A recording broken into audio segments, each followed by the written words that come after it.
Start करेंगे, है ना। और बायोलॉजी से रीस्टार्ट करेंगे तो जो आपका पहला टॉपिक आता है लाइफ प्रोसेस के नाम से पहला चैप्टर बायोलॉजी का आता है। एक रफ आइडिया बताएं मुझे ज़रा, लाइफ प्रोसेस से आपका क्या मीनिंग होता है?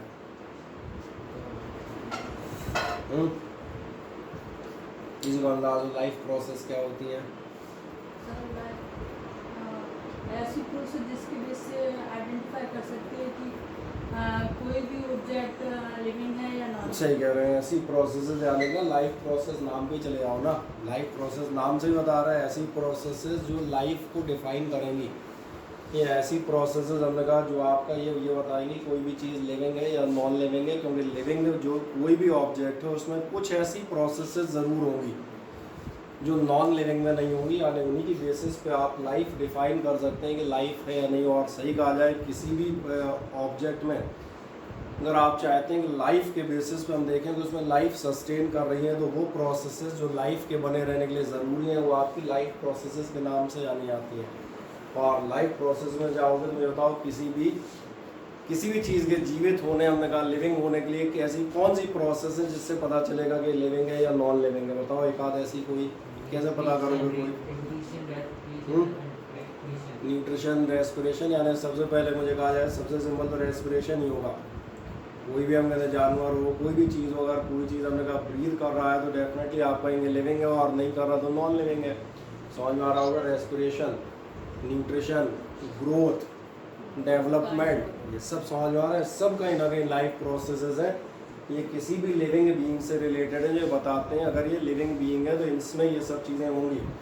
एक पत्थर की मूर्ति में और एक जिंदा आदमी में क्या फ़र्क होगा? टाइम के साथ पत्थर की मूर्ति में ग्रोथ और डेवलपमेंट नहीं होंगे, जबकि आपके हम कहते हैं जो जिंदा आदमी है उसमें ग्रोथ और डेवलपमेंट दोनों पॉसिबल है। तो ये समझ में आते हैं।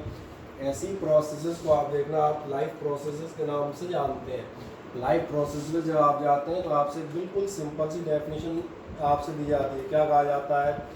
आपसे कहा जाता है living things are complex organisation of molecules which perform certain life process. जो आपके लिविंग ऑब्जेक्ट्स हैं वो सब क्या होते हैं? कहीं ना कहीं कॉम्प्लेक्स ऑर्गेनाइजेशन है।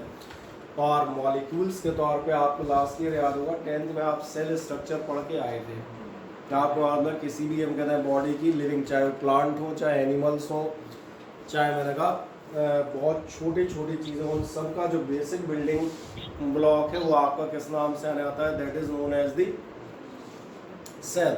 और किसी भी सेल में आप क्या होगा? सेल काय से बनती है? सेल आप क्या आता है? प्रोटीन, कार्बोहाइड्रेट, फैट्स, लिपिड्स, इन्हीं से बनती थी। और ये सब आप देखेंगे कहीं ना किसी टाइप के कंपाउंड्स हैं, सब कोई ना कोई मॉलिक्यूल्स हैं।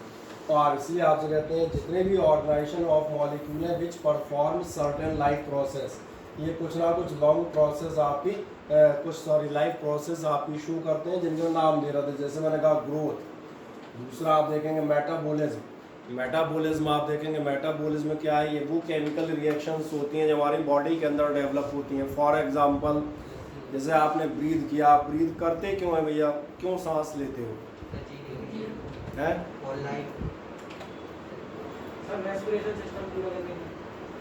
ये बता ना, जो सांस क्यों लेते हो? जिंदा रहने के। जी यार, जी तो गैर पढ़े लिखो वाला आंसर हो गया है। अपन साइंस क्लास में बैठे हैं। सही कह रहे हैं। रेस्पिरेशन के लिए, रेस्पिरेशन का मतलब क्या क्या होता है? रेस्पिरेशन में सांस लेने से ध्यान जा रहा है आपकी बॉडी में जो आपने न्यूट्रिशन लिया था, जो भी आपने खाया है वो फैट मटेरियल्स है, वो कार्बोहाइड्रेट जो आपकी ऑक्सीजन जाती है थ्रू द ब्रीदिंग बर्न होते हैं और आपके तमाम सारे फंक्शंस के लिए एनर्जी प्रोड्यूस करते हैं। यानी रेस्पिरेशन का, सांस लेने का बेसिक पर्पज जिंदा रहना नहीं है। जिंदा रहना गैर पढ़ा लिखा आंसर हो गया। बेसिक आंसर क्या है? To generate, to produce the energy for various life functions.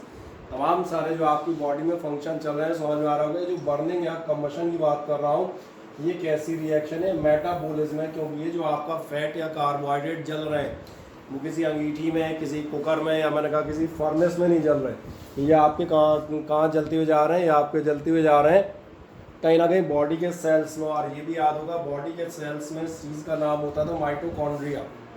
Mitochondria तो सबने सुना है ना। तो इसका मतलब मैंने कहा ये कैसी प्रोसेस है? Metabolic process. बाकी रिप्रोडक्शन एटसेट्रा ये सब आपकी वो हैं जो आपको नॉन लिविंग से डिफर करती हैं, जो उनसे डिफरेंस बताती हैं। फिर आपकी ऐसी कौन कौन सी 2-4 प्रोसेस होंगी, आप फ्यू लाइफ प्रोसेस, सारी नहीं लिख रहे, एक जनरल आइडिया के लिए फ्यू आपसे कौन सी बताएं। न्यूट्रिशन, न्यूट्रिशन का मतलब क्या होता है, बेसिक मतलब न्यूट्रिशन का मतलब आप ले लेते हैं खाना, लेकिन इस चैप्टर में डिटेल बताऊंगा। न्यूट्रिशन का मतलब खाना नहीं होता, खाना is just a very small beginning part of the nutrition. Nutrition मतलब जस्ट खाना, ये बहुत छोटा प्रयास है उस पूरे टर्म को डिफाइन करने का। न्यूट्रिशन का मतलब होता है उस खाने को अंदर लेना, जिसे आप खाना कहते हैं, उसको डाइजेस्ट करना, उसको एब्जॉर्ब करना, उसको इस्तेमाल करना, एसिमुलेट, और लास्ट में हम कहते हैं जो भी टॉक्सिक, हार्मफुल या वेस्ट मटेरियल बचे हैं उनको फिर बॉडी से बाहर निकालना, एक्सक्रिएट करना या उनका डाइजेशन करना। ये पूरा का पूरा जो हम कहते हैं स्टेप्ड प्रोसेस है, that is known as the nutrition.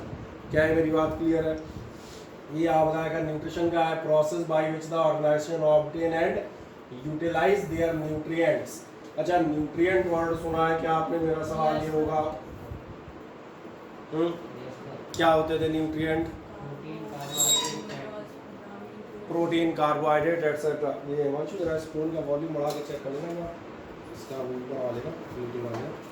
चलो बालकों, तुम्हें आवाज़ आ रही है? ये ऑनलाइन में जो बैठे हैं आ रही है, इसका थोड़ा वॉल्यूम बढ़ा देना है। चले, आ रही है ना? अरे मुझे क्यों नहीं आ रही इनकी आवाज़?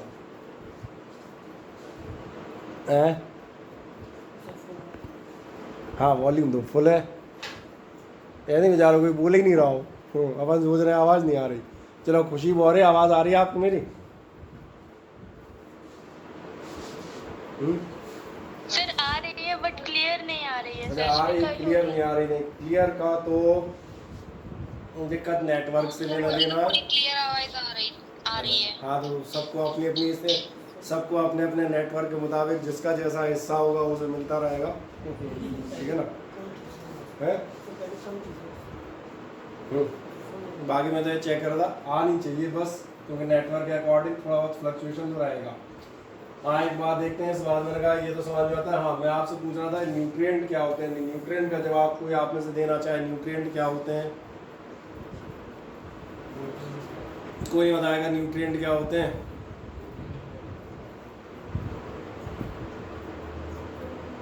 बोलो करिश्मा।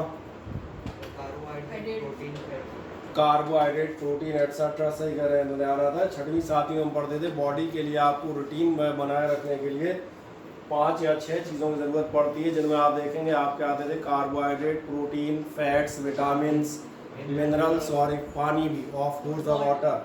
जैसे विटामिन बताए जाते थे, तमाम सारे डिसीजेज से आपको बचाते हैं। जैसे विटामिन में आपने विटामिन ए सुना होगा, नाइट ब्लाइंडनेस या इसमें होता है, विटामिन बी की कमी से ये बेरी तरीके स्कर्वी होता है, विटामिन सी की कमी से, विटामिन डी से आप देखेंगे हड्डियाँ कमज़ोर हो जाती हैं। सारी टेबल हम बता दें 6-7 क्लास के आसपास न्यूट्रिशन और ये आते हैं। इसमें ऐसी चीज़ें जो आपकी बॉडी के ग्रोथ, डेवलपमेंट और प्रॉपरली वर्किंग के लिए ज़रूरी हो, सब आपके क्या कहलाएंगे? न्यूट्रिएंट। देन एक प्रोसेस आती है रेस्पिरेशन, तो ये मैंने आपसे पूछा ही था, रेस्पिरेशन क्या है? Break down of food and release of energy takes place. सांस लेना नहीं, फूड का ब्रेक डाउन होगा और क्या होगा? Release of energy. Then transportation, transportation कहाँ से रिलेट करेगा ये भी हम आगे बात करेंगे। तो आपके सिर में दर्द हो रहा और आपको गोली खानी और डिस्प्रिन, क्या करोगे? कहाँ डालोगे? मतलब पेट में डालोगे ना, तो ये क्या कनेक्शन है? गोली पेट में और दर्द सिर में।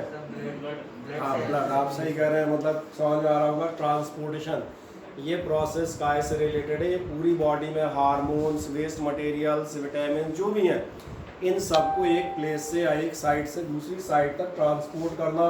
क्या बताएगा? द सब्सटेंसेस एब्जॉर्ब्ड और synthesized in one part of the body are carried to the other part. Next आएगा आपका एक्सक्रिएशन, ये तो मालूम ही था, वेस्ट मटेरियल निकालना है। This process involves the removal of excess of toxic waste from the body. जो भी टॉक्सिक वेस्ट है, हार्मफुल वेस्ट है, उनको आप निकालते हुए जाएंगे। वो यहाँ तक दिक्कत हो तो मुझे बता दें फुर्ती से। आई होप सो नॉट आए। इसके बाद एक आता है आपका control and coordination. Control and coordination क्या होते हैं? ये लास्ट ईयर आपके एक चैप्टर भी होता था, कंट्रोल एंड कोऑर्डिनेशन। ये होता है, ध्यान से देखें, आपकी पूरी बॉडी तमाम सारे अलग अलग पार्ट से और ढेरों पार्ट से बनी हुई है। आप तो सबसे कॉम्प्लेक्स ऑर्गेनिज्म माने जाते हैं। सबसे हायर कैटेगरी का जो ऑर्गेनिज्म है वो ह्यूमन बीइंग है। क्या आपने ध्यान दिया है, आपके सारे जो बॉडी पार्ट्स हैं एक दूसरे कोऑर्डिनेशन में चलने चाहिए। कभी आप ध्यान देंगे जब आप खाना खाते हैं तो क्या आप ऐसा ध्यान देते हैं, ये हाथ गया रोटी तोड़ी, अब ये रोटी आई मुंह में ही जा रही है और मुंह जैसे ही आ गई वैसे ही मुंह खोलना है, क्या आप ऐसा याद रखते हैं? No, because all the body parts are acting together और working together with fully control and fully coordination. Control मतलब समझ में आ रहा होगा रोटी कहाँ से तोड़नी है। वही तो मैंने ध्यान दिया होगा, मान चलो कोई पैरालिसिस का मरीज हो, देखा है कभी कोई पैरालिसिस हो, उससे आप कहोगे यहाँ पे हाथ रख दो, हाथ रखना यहाँ जाएगा, रखने में यहाँ आएगा, ग्लास पकड़ाओगे वो आप देखना हो सकता है छूट जाए, that is not the control. Coordination, रोटी आएगी मुंह खुलेगा, ऐसा नहीं होगा रोटी आ गई कोऑर्डिनेशन होगा ना भैया, उसी समय खुले, ऐसा है आ नहीं होता ना। तो व्हाट इज दैट, सारे जो आपके ऑर्गेनाइजेशंस हैं, सड़क पे आप चल रहे हैं, सड़क पे सामने गोबर पड़ा है, कई सारी चीज़ें कोऑर्डिनेट होनी चाहिए। आंखें देख लें, ब्रेन को मैसेज दे दें, ब्रेन पैरों तक मैसेज दे दे, नहीं, सबका कोऑर्डिनेशन प्रॉपर होना चाहिए। कोऑर्डिनेशन प्रॉपर नहीं होगा तो क्या होगा, आँखों ने देख लिया बोले हमने देखा है, पैर कहेगा हमने तो नहीं देखा, हमने कहाँ देखा, इसलिए मैंने कहा दैट इज कॉल्ड कोऑर्डिनेशन। क्या कह रहा है, living organism receive information from the surroundings, अपने सराउंडिंग से इंफॉर्मेशन गैदर करते हैं। जो मैंने कहा था गोबर पड़ा है, इंफॉर्मेशन गैदर करोगे और देन दे बिहेव अकॉर्डिंगली, और उसी के अकॉर्डिंग फिर बिहेव करेंगे जितने भी आपके बॉडी पार्ट्स होंगे। देन ग्रोथ एंड डेवलपमेंट, ये तो सबको समझ में आता होगा यार, ग्रोथ एंड डेवलपमेंट क्या समझाना। Growth is a permanent increase in the size, growth किसे कहते हैं, जो आपके हम कहते हैं शरीर की हाइट बढ़ रही है, बढ़ रहे हैं, ग्रोथ है। और क्या कहेगा, डेवलपमेंट किसे कहा जाता है,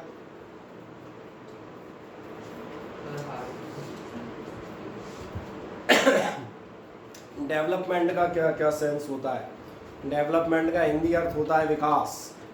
सो what is mean by this development और विकास। डेवलपमेंट हाँ बहुत कुछ हद तक आप मैच्योरिटी कह सकते हैं, सही कह रहे हैं, मैच्योरिटी में और अच्छा वर्ड लें समझदारी।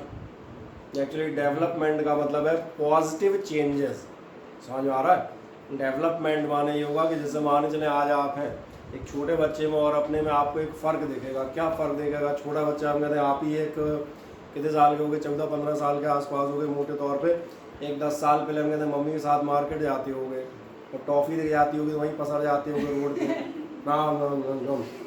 अच्छा अभी ऐसा करो तो आदमी क्या कहेगा,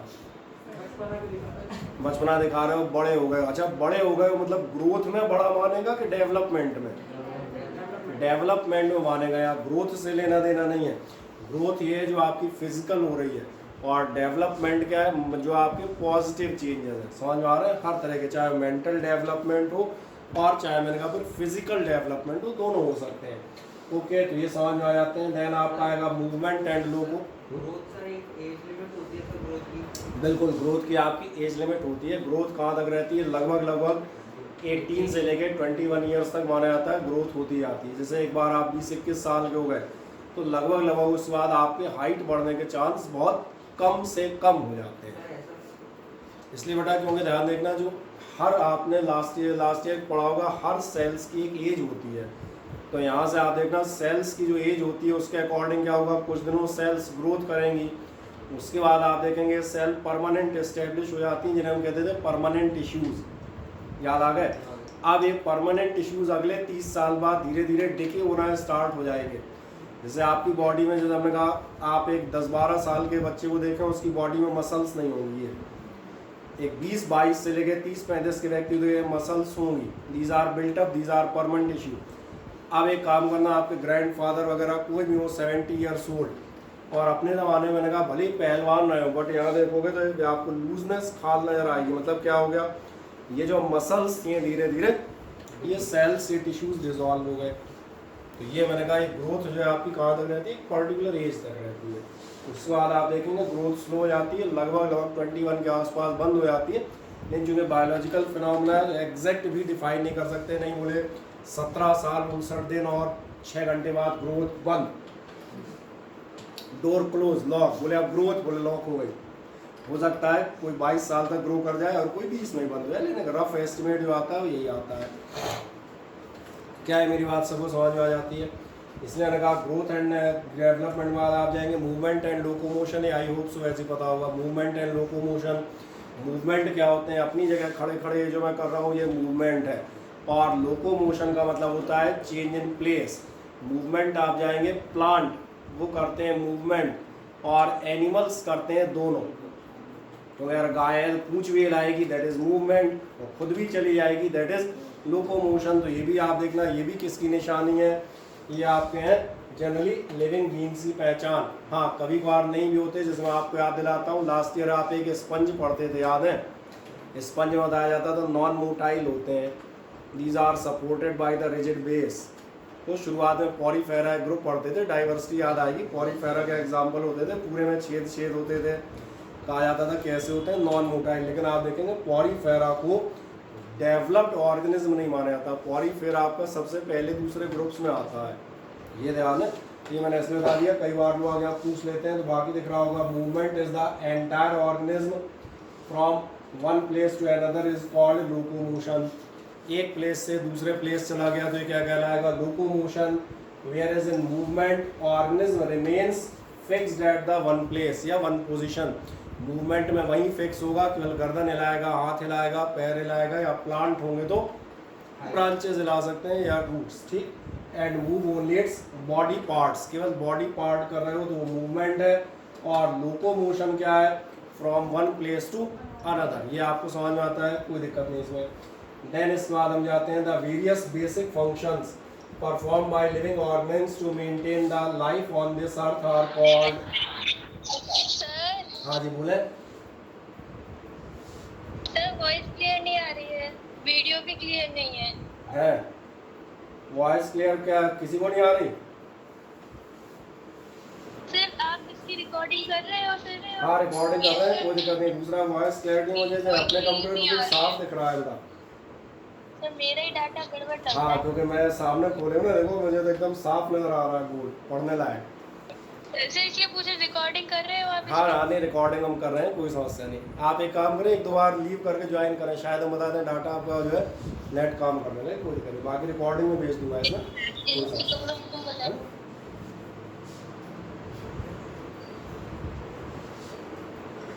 ये चीज़ समझ में आती है, यही लाइफ प्रोसेस का था। लाइफ प्रोसेस आपसे क्या कहा गया था? वो basic function perform by the living organism, कोई भी लिविंग ऑर्गेनिज्म जो बेसिक फंक्शन परफॉर्म करता है।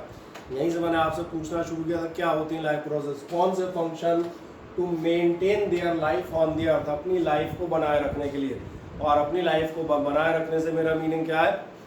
जिंदा रहने के लिए रेस्पिरेशन करेगा, खाना खाएगा, और जो भी काम करेगा ये आपके लिए किस नाम से आने जाएंगे? These will be known as the life processes. कोई समस्या आप? ठीक। एक नेक्स्ट इसके बाद बढ़ेंगे, याद देखें लाइफ प्रोसेसेस में यही आपसे बता रहे थे कौन सी मेन होंगी।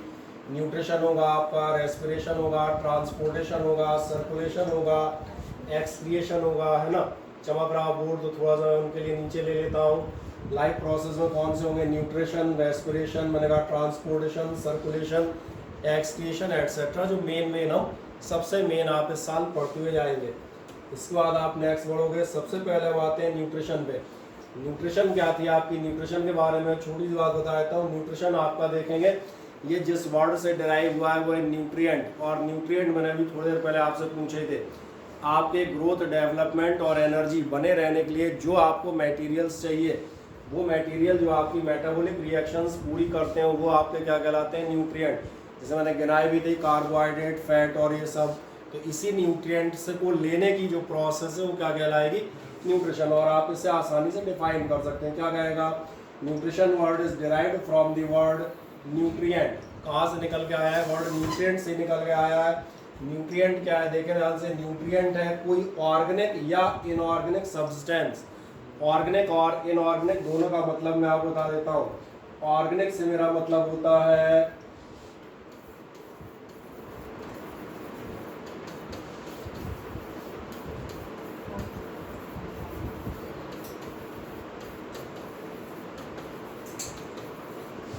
Compounds containing carbon. ऐसे कंपाउंड जिनमें जनरली कार्बन कंटेन होता है वो किस नाम से जाने जाते हैं? ऑर्गेनिक कंपाउंड्स के नाम से। और इनऑर्गेनिक अब अपने आप समझ में आ गया होगा, नहीं आया? इनऑर्गेनिक क्या बताना, ऑर्गेनिक ही बता दिया, इनऑर्गेनिक तो अपने आप ही क्लियर हो गया। इसलिए मैंने कहा न्यूट्रिशन में आप देखना दोनों तरह के सब्सटेंस होंगे, ऑर्गेनिक भी होंगे और इनऑर्गेनिक भी होंगे। ऑर्गेनिक जैसे आपसे कहा जाए मान चले प्रोटीन होंगी, इनऑर्गेनिक बता देता हूँ, आप नमक खाते हैं, नमक और आयोडीन समझ में आ रहा होगा, इसमें कहीं ना कहीं कार्बन नहीं है, तो ऑर्गेनिक भी होंगे इनऑर्गेनिक भी होंगे, डिपेंड करेगा आप क्या ले रहे हैं। जैसे एग्जाम्पल वही पुराने, protein, carbohydrate, fats, vitamin, mineral, salt, यही सब लेते हो ना, ये सब क्या कहलाते हैं, which provide energy for various metabolic process, जो तमाम सारी मेटाबॉलिक प्रोसेसेस के लिए आपके एनर्जी प्रोवाइड करेंगी, आप उन्हें न्यूट्रिएंट के नाम से आनेंगे। इस डेफिनेशन में अगर आपको कोई भी ऑब्जेक्शन हो तो अभी आप मुझे पूछ सकते हैं, बताएं, कोई doubt? I hope so not.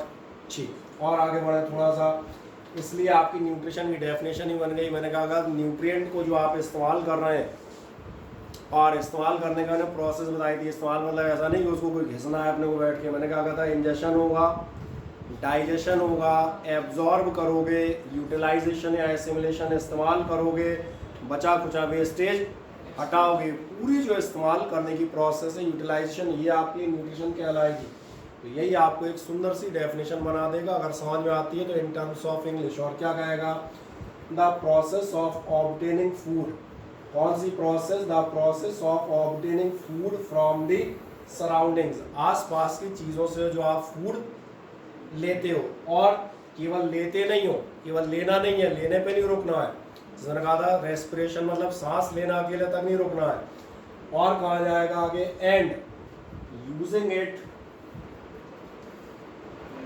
For various metabolic activities, उसके बाद आपको अपनी एक्टिविटीज़ के लिए से इस्तेमाल भी करना है। तो ये प्रोसेस आपके लिए किस नाम से आनी आएगी, that will be known as the nutrition. Metabolism आप देखेंगे, मेटाबॉलिक एक्टिविटी अभी 2 मिनट पहले मैं आपको बता भी रहा था। मेटाबॉलिक एक्टिविटी मैंने क्या कहा था, जो आपके शरीर के अंदर बायोकेमिकल रिएक्शंस चलती हैं। बायोकेमिकल रिएक्शंस मतलब ऐसी केमिकल रिएक्शंस जो आपकी बायोलॉजी यानी आपके सेल्स के डेवलपमेंट, उनमें एनर्जी प्रोडक्शन और इन सब चीज़ों को सपोर्ट करती हैं, वो क्या कहलाती हैं, मेटाबॉलिक रिएक्शंस। समझ में आ रहा है क्या कहता है, metabolism is a word used to describe the sum total of all the chemical and physical changes. Metabolism का मतलब क्या होगा, सम या total of all the physical chemical changes, ऐसे सारे फिजिकल और केमिकल चेंजेस का टोटल, कौन से, which are constantly taking place in living matter, जो किसी भी जिंदा पदार्थ में, और लिविंग मैटर मतलब आदमी भी हो सकता है और अमीबा भी हो सकता है।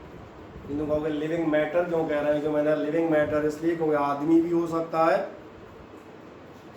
और अमीबा भी हो सकता है, इन अकेले आदमी और प्लांटों पे टिके रह जाओ। ऐसी कोई भी चीज़ें जो आपकी रिएक्शंस हो रही हैं वो क्या कहलाती हैं, मेटाबॉलिक रिएक्शंस, या आप सिंपल एक वर्ड में कह सकते हैं मेटाबॉलिज्म।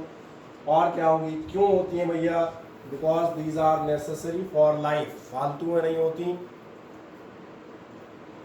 जो भी लाइफ के लिए आपकी नेसेसरी रिएक्शंस होंगी सारी फिजिकल केमिकल वो किस नाम से नहीं आएंगी, मेटाबॉलिज्म। क्या है, वर्ड क्लियर हो जाता है। मेटाबॉलिज्म का मतलब ही है, पूरा लिखा है, sum total of all the chemical and physical reactions, ये कुछ नहीं किया है, केवल आप देखेंगे बात का वजन बढ़ाना होता है ना, सम टोटल ऑफ ऑल, यानी जितनी इनकी जितनी है उन सब का टोटल, किनका टोटल, जो आपकी लाइफ के लिए ज़रूरी है, और जो किसी भी लिविंग मटेरियल, चाहे मैंने कहा अमीबा से लेके आदमी तक कुछ भी हो जाए, और आदमी छोड़ो तो डायनासोर तक चले आते हैं, अमीबा से लेके डायनासोर तक कुछ भी हो जाए, इन सब में जो आपकी रिएक्शंस होंगी these will be known as the metabolism. So whether this word is clear to you or not. ठीक, अब यहाँ पर मैं एक चीज़ बताता हूँ, जब आप इसको पढ़ेंगे तो मैंने कहा बायोलॉजी आराम से आप इसको 1-2 बार पढ़ सकते हैं, क्योंकि आपके पास अब वीडियो रिकॉर्डिंग मौजूद होंगी, आप इनको एक बार और समझ सकते हैं, कहीं आपको दिक्कत हो, क्योंकि आप पार्ट दिख जाएंगे, बोलिए यहाँ पढ़ा रहे हैं, थोड़ा सा आगे करके वो पार्ट पढ़ लेते हैं। अब एक तीसरी चीज़ आएगी, एग्जामिनेशन में आप क्या लिखेंगे, तो पहला मेरा आपसे कहना ये, पहले आप इन चीज़ों को समझें।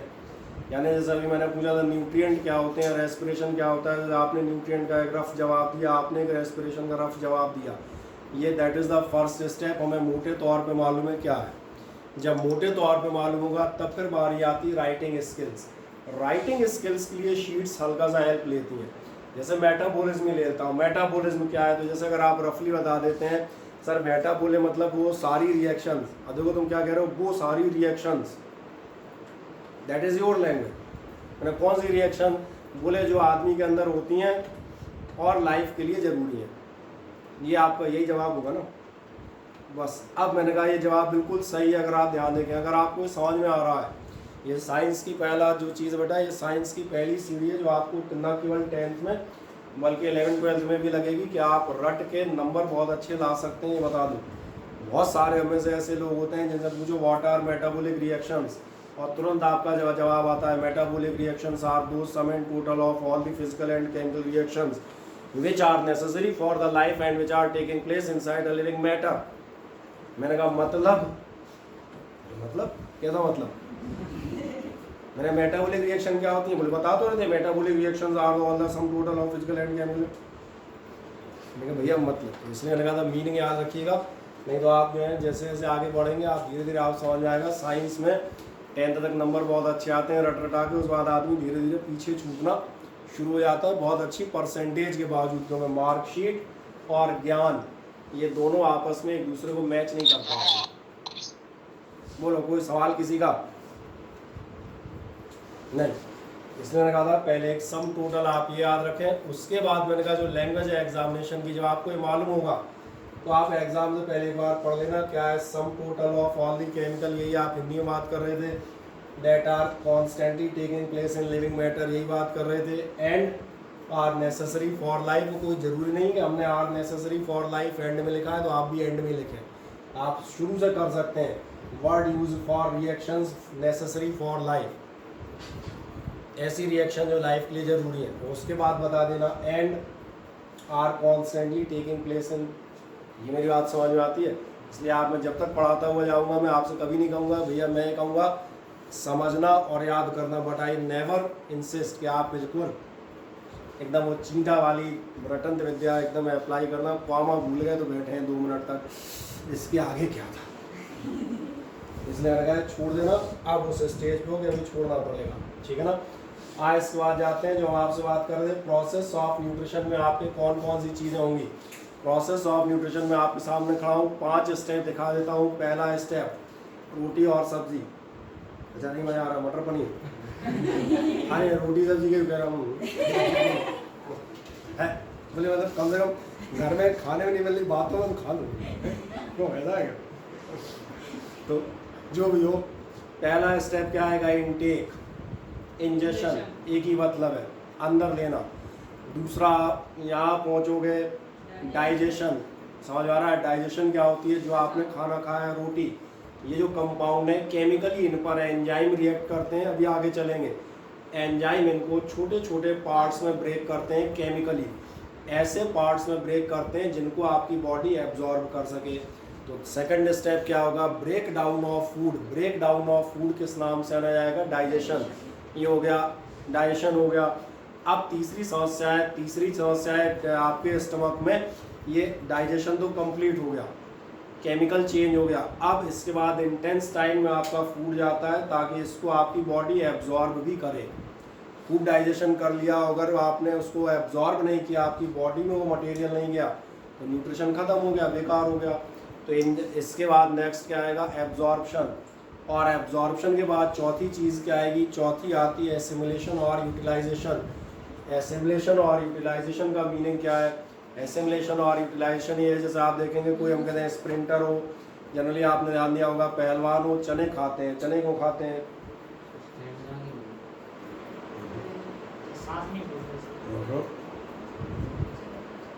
चने खाए जाते हैं। चने में होती है प्रोटीन, और प्रोटीन बनाती है आपकी मसल्स। याद रखिएगा, आपकी आप भूले होंगे last year, muscle tissues are formed by proteins.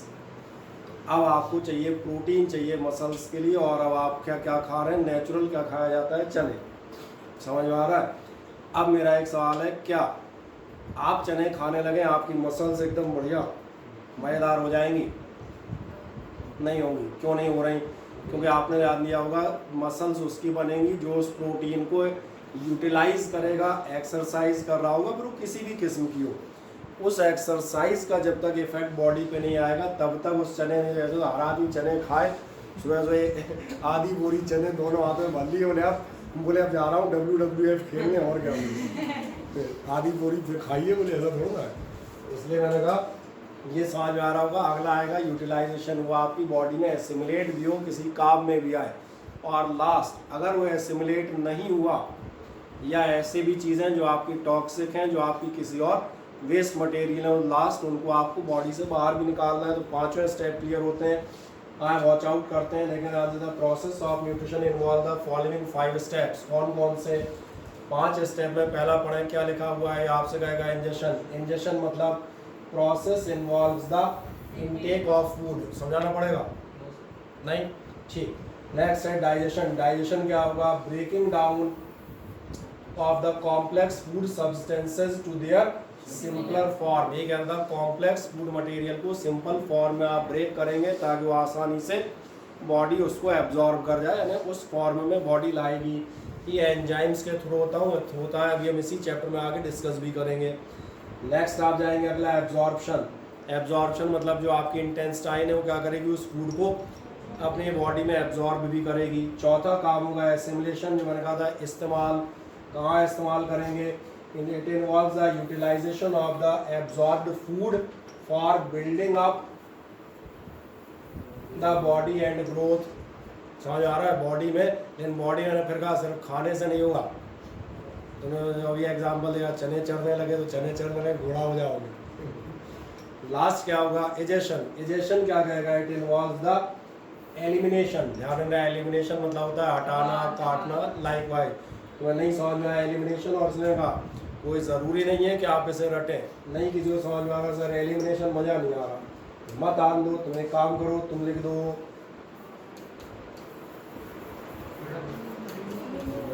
मुझे लग रहा है सबसे सिंपल वर्ड है, सबको इसका मीनिंग मालूम होगा, कहीं कोई दिक्कत नहीं ना। इसने कहा था पहले हिंदी में उसका मीनिंग देखें, अपने आप थोड़ा बहुत लिखने लग जाएंगे। नेक्स्ट आएगा harmful and waste materials out of the body. ठीक है, हमें समझ में आता है।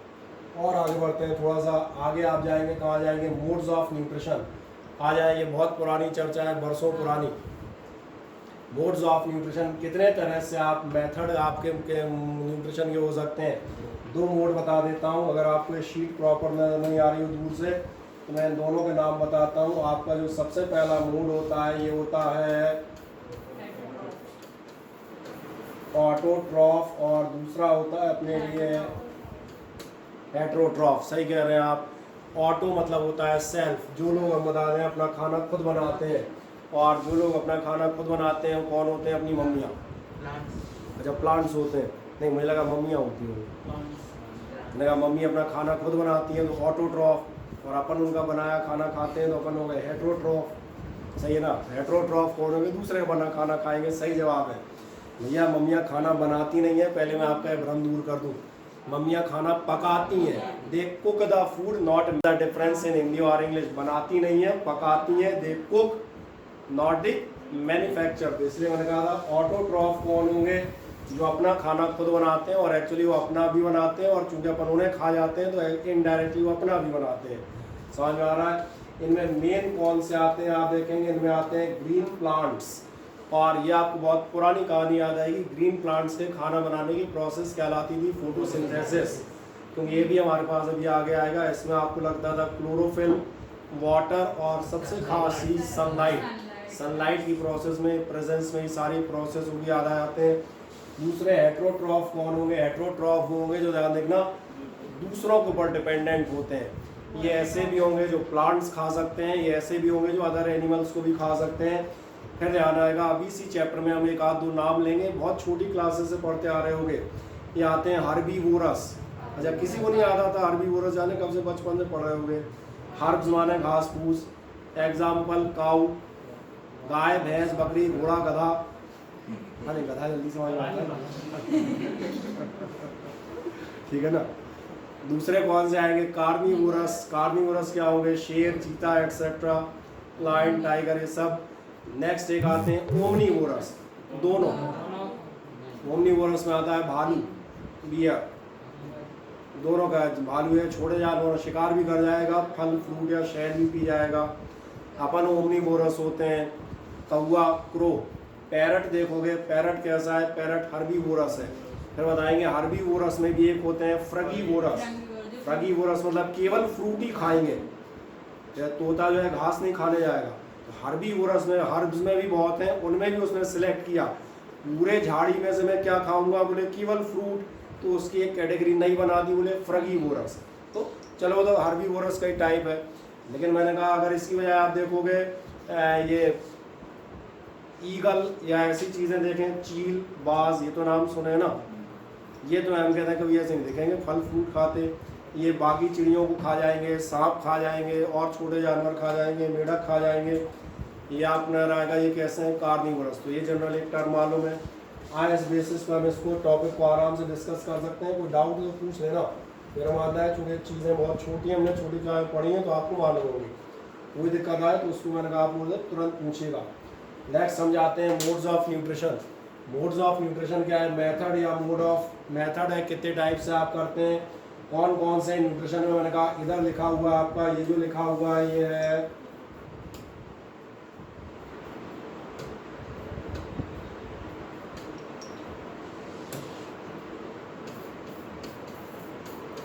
ऑटोट्रॉफ, और ऑटोट्रॉफ के नीचे लिखा हुआ है ग्रीन प्लांट्स या blue green algae.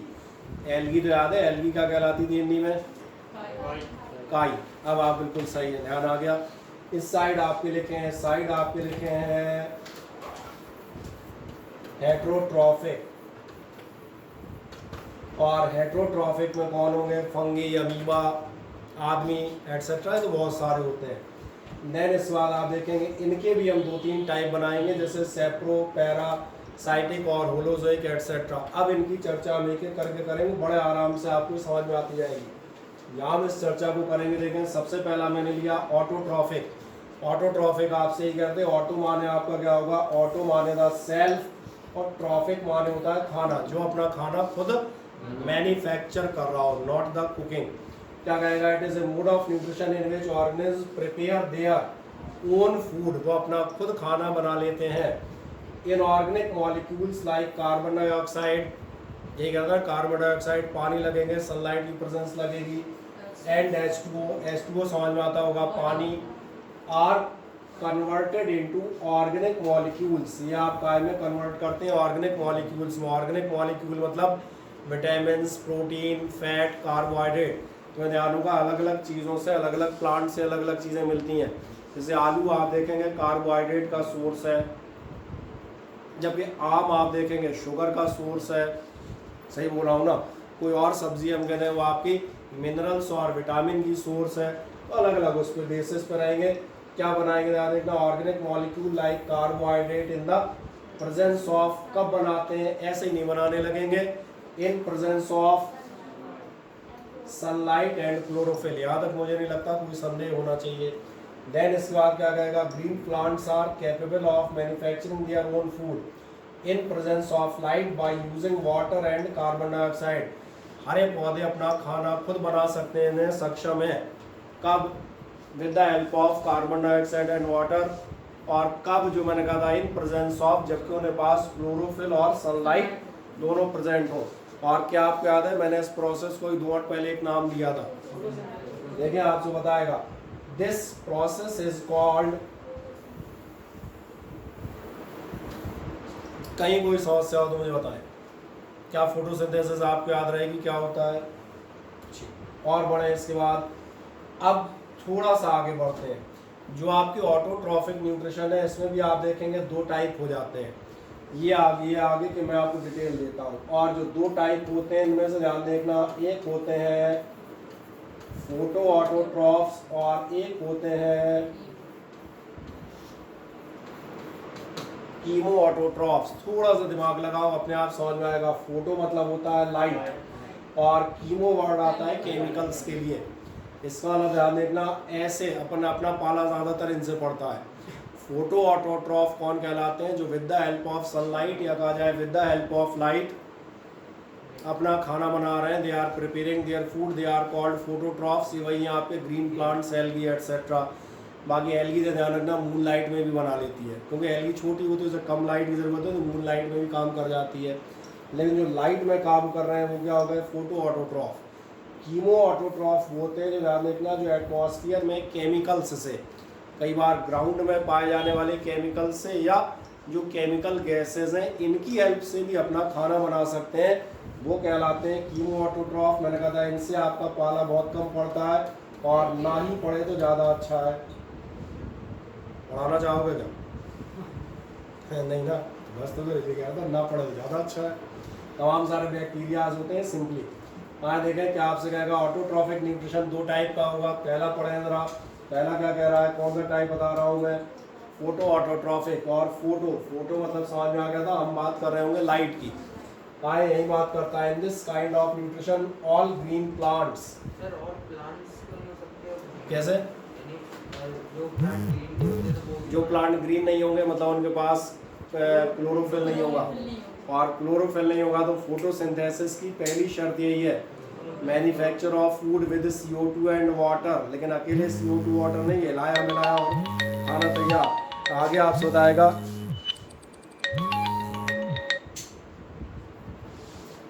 CO2 and water in presence of chlorophyll and sunlight. और इनमें से जो एलिमेंट गायब कर दोगे, प्लांट रात में खाना नहीं बनाते, ये बताएंगे क्यों नहीं बनाते भैया, सनलाइट गायब हो गई। अभी और डिटेल में घुसोगे तो ये भी बताएंगे। प्लांट जो है भयानक तेज धूप हो, एकदम 50 डिग्री सेल्सियस जलती दोपहर मई, तो भी बंद कर देते हैं, बोले इतनी धूप में भी नहीं बनाएंगे। समझ आ रहा है? जैसे आप घर में रोटी सेकते हो तो रोटी सेकने गैस जलाते हो, भट्टी थोड़ी, अरे सॉरी इतनी बड़ी, हमने कहा भट्टी तुम जला लो, बोले इसमें रोटियाँ सेकूँगा, तो समझ में आ रहा होगा, इस पर ही डिपेंड करेगा। जो आपका सवाल था क्लोरोफिल लगेगा, ऐसे प्लांट जिनमें क्लोरोफिल नहीं बता देता हूँ, वो पैरासाइटिक प्लांट कहलाते हैं। पैरासाइटिक प्लांट में आती है, हिंदी में कहलाती है अमरबेल, इंग्लिश में कहलाएगी, सही कह रहे हैं, कसकटा। तो जनरली अमरबेल के नाम से बताएं, गाँवों से लोग जानते भी हैं, इसलिए मैंने पहले हिंदी नाम लिया। अमरबेल आप देखेंगे ब्राउनिश येलो टाइप की होती है, क्लोरोफिल नहीं है। ये क्या करेगी, जैसे मच्छर के डंक जैसे वो होते हैं टेंडल्स, ये जिस पेड़ पे लिपटेगी उसमें खोच खोच खोच खोच, अब समझ आ गया क्या करेगी, जो उसके इंजेक्शन हो गए, पेड़ जो खाना बनाता है उसको जो प्लांट सैप है उसको सक करती जाती है। सही है। इसके अलावा आपने वो प्लांट सुने होंगे वो जो जनरली अफ्रीका के जंगलों में पाए जाते हैं, मटके नुमा, कीड़े खाने वाला, ध्यान दिया, चमकीला कलर होता है, ऐसा ढक्कन रहता है, जैसे कोई कीड़ा बैठा फोटो से बंद हो जाएगा। ये क्या है देखना। अब ये ऐसा क्यों कर रहा है, बेचारे पास वो नहीं है, क्या, क्लोरोफिल। अब ये अपना खाना कहाँ से लाए, जिंदा तो रहना ना, तो कहीं ना कहीं आप देखेंगे शिकारी के उसके हो जाते हैं, डिपेंड करते हैं। तो ये तो समझ में आ गया। तो फोटो ऑटोट्रॉफ समझ में आ रहा होगा। प्लांट और some bacteria are capable of preparing their food with the help of which are capable of trapping and fixing the solar energy। ये सोलर एनर्जी को ट्रैप मतलब कैद कर लेते हैं, पकड़ना, दैट इज कॉल्ड ट्रैपिंग। क्योंकि आपने कंजर्वेशन ऑफ एनर्जी पढ़ा था लास्ट ईयर, एनर्जी केवल एक फॉर्म से दूसरे फॉर्म में जाती है, तो एनर्जी कहीं बंद नहीं रही। सोलर एनर्जी को आप क्या करते हैं, केमिकल एनर्जी या फूड एनर्जी के फॉर्म में प्लांट कन्वर्ट कर रहा होता है, ये समझ में आता है। This energy is utilized for synthesizing nutrients. इस एनर्जी से तमाम सारे न्यूट्रिएंट्स सिंथेसाइज यानी बनाए जाते हैं, जैसे वो मालूम था glucose from the raw materials like CO2 H2O। ये प्लांट पे डिपेंड करता है, विटामिन प्रोटीन अलग अलग चीज़ें बनाएगा, ठीक है ना। अब दूसरे कौन से थे, मैंने कहा दूसरे थे आपके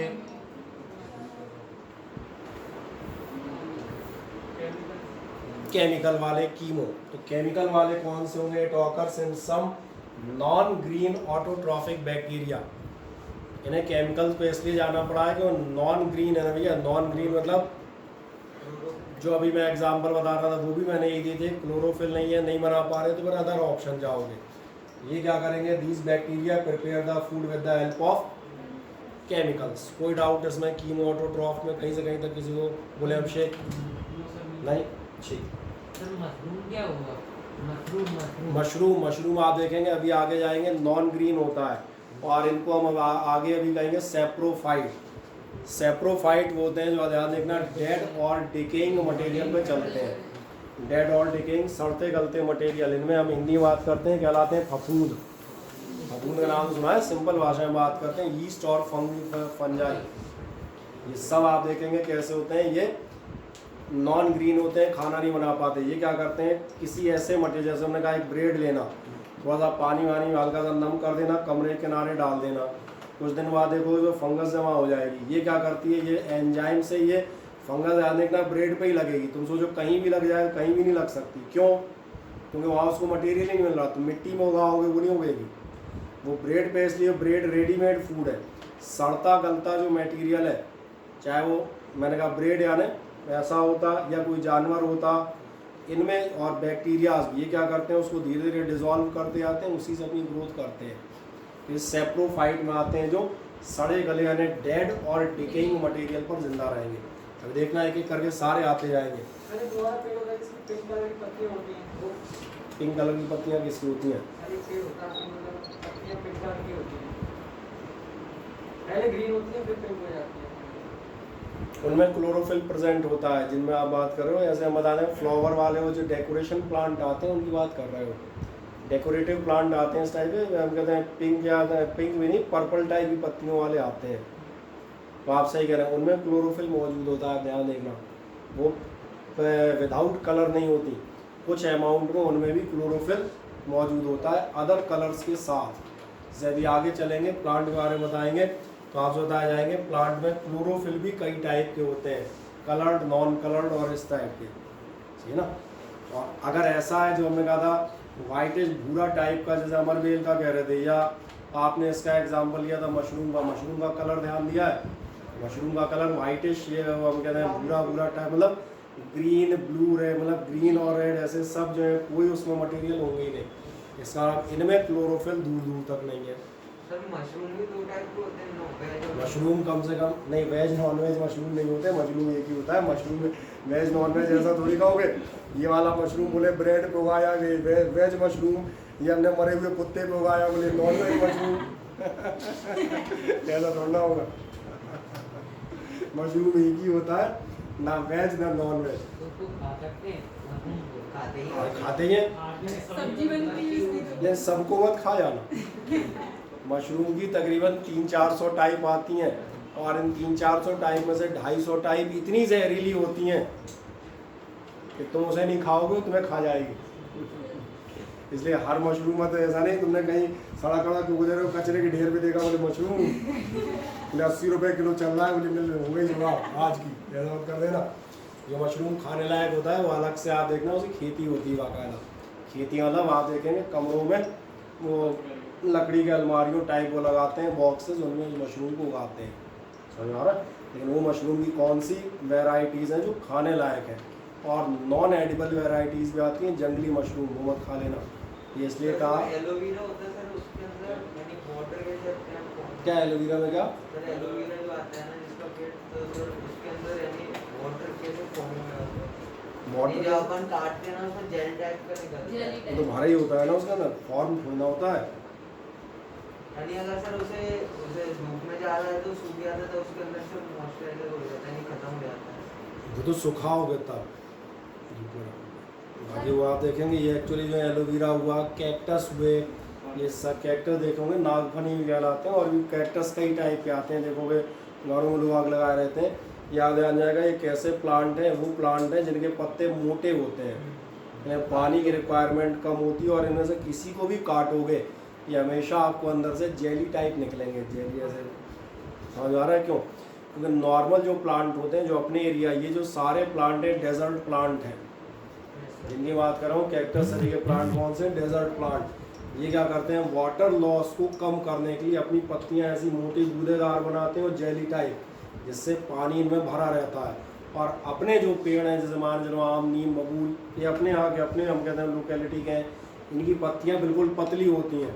इनमें दिक्कत क्या आती है, अभी आगे एक नाम आएगा एस्टोमेटा। एस्टोमेटा पोर्स होते हैं पत्ती में, जरा सा खुला और इसमें पानी, छोड़ दिया। इसके पास पानी पत्ती में स्टोर करने की गुंजाइश नहीं होती, पानी नीचे से आया, ज़्यादा हुआ, खुला और हटा दिया। एलोवेरा या ऐसे कैक्टस जो है उस पानी को जेल फॉर्म में स्टोर किए रहते हैं, बहुत कम छोड़ेंगे क्योंकि उन्हें पानी मिलता ही कम है। एक्चुअली दिक्कत ये है, इसलिए उनकी टेंडेंसी, इन सबके पत्ते आप देखना मोटे एकदम गूदेदार टाइप के मिलेंगे आपको, ये अलग वैरायटी में आएंगे। सर बैक्टीरिया है एक राइजोबियम, वो अपना खाना खुद नहीं बनाता। राइजोबियम बैक्टीरिया अपना खाना खुद नहीं बनाता, नहीं ऐसा, हाँ बिल्कुल आप सही कह रहे हैं, कीमोट्रॉफ होता है। केमिकल्स के अंदर बनाता है, सॉइल स्टेबलाइजेशन के काम में आता है। आपके हम कहते हैं राइजोबियम जो बैक्टीरिया आपका ना दालों में पाया जाता है, दालों में मतलब फॉर्म में हो जाता हाँ है। दालों की जो गांठ होती हैं, जैसे कभी आप किसी चने की अरहर की, जैसे आप सब बताते हैं कहीं ना कहीं गांव से भी बिलोंग करते हैं, कभी आपने मूंग मसूर चना अरहर उड़द ऐसा किसी का प्लांट देखा है, पौधा उखाड़ना उसकी जड़ देखोगे तो आपको एक खास बात नजर आएगी, बाकी सारे प्लांट की जड़ प्लेन होती है, इसकी जड़ में आपको बीच बीच में ऐसी फूली फूली गांठें नज़र आएंगी। और जो फूली फूली गांठें नज़र आती हैं, ये गांठें आप देखेंगे काय की वजह से होती हैं, ये राइजोबियम बैक्टीरिया की वजह से होती हैं, लिग्यूमिनस बैक्टीरिया भी कहलाते हैं। इन बैक्टीरियाज का काम आप देखेंगे, इन बैक्टीरियाज का काम होता है नाइट्रोजन फिक्सेशन। नाइट्रोजन फिक्सेशन का मतलब ये है कि ये जो एटमॉस्फेरिक नाइट्रोजन है उसको सॉइल में जमा करते हैं। अब याद करो लास्ट ईयर आप क्रॉपिंग पढ़ते थे, mix cropping alternate crop cycle पढ़ते थे ना, तो आपसे तभी बताते थे जैसे आप एक फसल दाल की लेते हैं तो एक फसल फिर गेहूं की लेते हैं, लगातार गेहूं लेते जाओगे तो दिक्कत हो जाएगी, ज़मीन में से नाइट्रोजन धीरे धीरे कम और ख़त्म, तो अगले साल तुम्हारे गेहूँ या तो उगेंगे नहीं या फिर आपको फर्टिलाइज़र डालने पड़ेंगे। फर्टिलाइज़र्स ज़्यादा डालोगे तो फिर ज़मीन आपकी एसिडिक होना शुरू हो जाएगी धीरे धीरे। तो नेचुरल मेथड क्या है? नेचुरल मेथड यही था जो क्रॉप पैटर्न कहलाते थे। क्रॉप पैटर्न क्या है कि आपने एक दो बार गेहूँ लिया, देन आप लेते हैं चना या कोई भी ऐसी दाल अरहर ले लें, इन सब में आप देखेंगे इनमें नाइट्रोजन फिक्सेशन बैक्टीरिया होते हैं। ये क्या करेंगे, ज़मीन में नाइट्रोजन, चूँकि तुमने ऊपर ऊपर फसल काटनी है, बैक्टीरिया काटे तो ज़मीन में ही रह गई, तो नाइट्रोजन के जो सॉल्ट बने वो ज़मीन में ही रह गए। अब अगली बार आप प्रोडक्शन लेंगे तो आपको वापस ज़मीन में नाइट्रोजन मिल रही होगी, क्योंकि पिछले किसी टर्न बता रहा था किसी भी क्रॉप के लिए सबसे खास 3 मेजर आपके न्यूट्रिएंट होते हैं, नाइट्रोजन फॉस्फोरस और पोटेशियम। ये कहानी याद आ जाती है। एक जनरली चीज़ समझ में यहाँ आना, दूसरा हमने कहा था, एक तो आपने पढ़ लिया था ऑटोट्रॉफ पढ़ लिया था, दूसरा मैंने कहा आपसे कौन सा लेंगे, हेट्रोट्रॉफ। हेट्रो माने क्या था, दूसरे का, जो दूसरा बना रहा होगा, तो वैसे ही समझ में आ रहा होगा mode of nutrition in which organism derive their food to some other animal या प्लांट। अपना फूड कहाँ से डिराइव करेगा, किसी और एनिमल या प्लांट से डिराइव करेगा, अपना खुद का नहीं बनाएगा। They can not prepare their own food. Example तो हजारों हो जाएंगे ना, अपन खुद इसके सबसे बड़ा एग्जाम्पल है। Example human being, in multicellular organisms all the cell may not be in direct contact with the surrounding, therefore simple diffusion will not meet the requirement of all the cells। अब ये जो paragraph है ये आपको 2-3 जगह मिलेगा और इसका महत्व मैं आपको बताता हूँ। ये कहाँ आता है, अभी आगे आप देखेंगे एक सिंपल सा आपको खाना बताया जाएगा अमीबा का, और अमीबा का खाना मैं आपको एडवांस में बता रहा हूँ, फिर आपका जब उसमें बाद में आएगा तो उसको ध्यान रखिएगा। अमीबा खाना कैसे खाता है, किसी को मालूम है?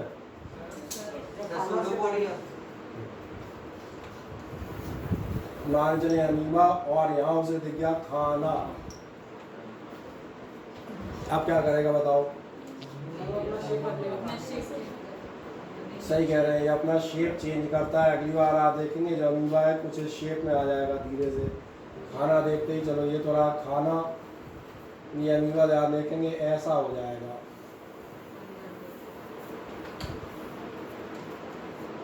कुछ ऐसा समझ आ रहा है? ये क्या कर रहा है, धीरे धीरे उस खाने को अपने अंदर ग्रैस्प कर रहा है। ये जो चीज़ बनने लगती है धीरे धीरे, सिंपल था, ये चीज़ आगे आने लगी। ये कहलाते हैं इसके फॉल्स फीट, और इनका सही नाम होता है, बिल्कुल आप सही कह रहे हैं, बढ़िया, ये कहलाते हैं सीडोपोडिया। अच्छा कुत्ता लिख दिया था, इतना लिख दें, इतना क्यों बच रहे?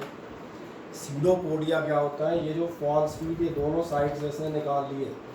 अब क्या करेगा, धीरे धीरे धीरे धीरे उस पूरे मटेरियल को एनगल्फ कर जाएगा, और अगली बार आप देखेंगे 2 मिनट बाद तो आपको नजर आएगा ये रहा अमीबा, और बोले ये रहा खाना। बोले क्या होगा, बोले उसको घेर के एब्जॉर्ब कर गया। इन्हें ध्यान से देखना, ये क्या करता है, एटमॉस्फेयर से डायरेक्ट फूड मटेरियल या गैसेस को या पानी को डायरेक्ट लेता है।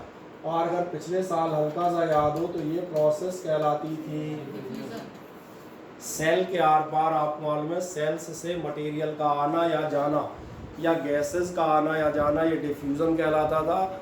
और थोड़ा याद दिलाऊं, अगर पानी आता जाता था, बिल्कुल सही जवाब, तो वो पानी का वो होता वो भी डिफ्यूज़न ही था, लेकिन कहा जाता है पानी या लिक्विड्स के डिफ्यूज़न को हम एक अलग नाम दे देते हैं ऑस्मोसिस, बस और कुछ नहीं, दोनों प्रोसेस एक ही हैं।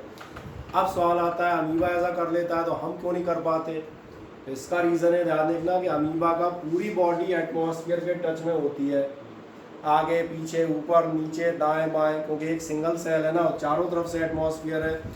आप ध्यान देखें, आपके 99.99% सेल बॉडी के अंदर कवर्ड होते हैं, एटमॉस्फेयर के टच में नहीं होते। अपने में से कोई ऐसा है जो खुला लिवर भूले और हार्ट लेके घूमता हो, बोले क्यों क्या कर रहे हो, बोले लिवर को थोड़ी ऑक्सीजन की कमी पड़ रही थी, मैंने कहा जल्दी दिलवा दूँ, ऐसा करोगे क्या? हाँ नहीं बताओ। इवन हम कहते हैं ध्यान दिया हो कोरोना पेशेंट्स, उनको ध्यान दिया हो कोरोना पेशेंट बताते हैं सांस लेने में ऑक्सीजन की कमी हो जाती है, डॉक्टर वेंटिलेटर रखता है।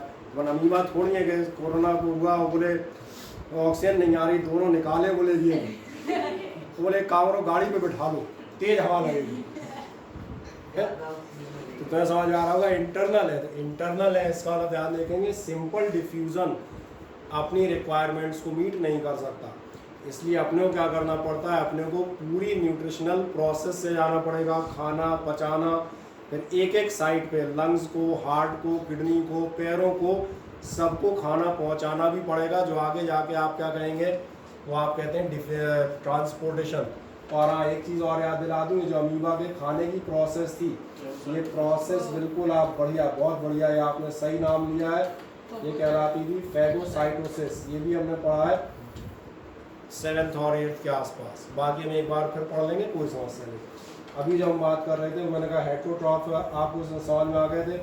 हेट्रोट्रॉफ कौन थे? जो दूसरों के बनाए खाने पे चलेंगे। ये कह रहा है जो मल्टी सेलुलर ऑर्गेनिज्म है, यानी जैसे हमारे लिए हमारे सारे सेल एटमॉस्फेयर के कांटेक्ट में नहीं है, कि आप सोचो डायरेक्ट हवा पानी और अदर चीज़ें आप वहाँ एनवायरनमेंट से ले लें, आपको तो न्यूट्रिशन पे जाना पड़ेगा, किसी ना किसी को खाना पड़ेगा। तो ये कहता है the type of nutrition in which organism derive their food from, कहाँ से डिराइव करते हैं? फ्रॉम अदर लिविंग ऑर्गेनिजम्स, चाहे वो प्लांट हो चाहे अदर एनिमल हो। अगर दूसरों से आप डिराइव कर रहे हैं तो फिर ये किस नाम से आना जाएगा? That is known as the heterotrophic nutrition. क्या है, मेरी बात समझ में आती है? हाँ है ना? कोई डाउट तो तुम्हें बताओ यहाँ पर, बोलो अंश सिंगर, कोई समस्या आएगी यहाँ पे? No sir. नहीं, ठीक।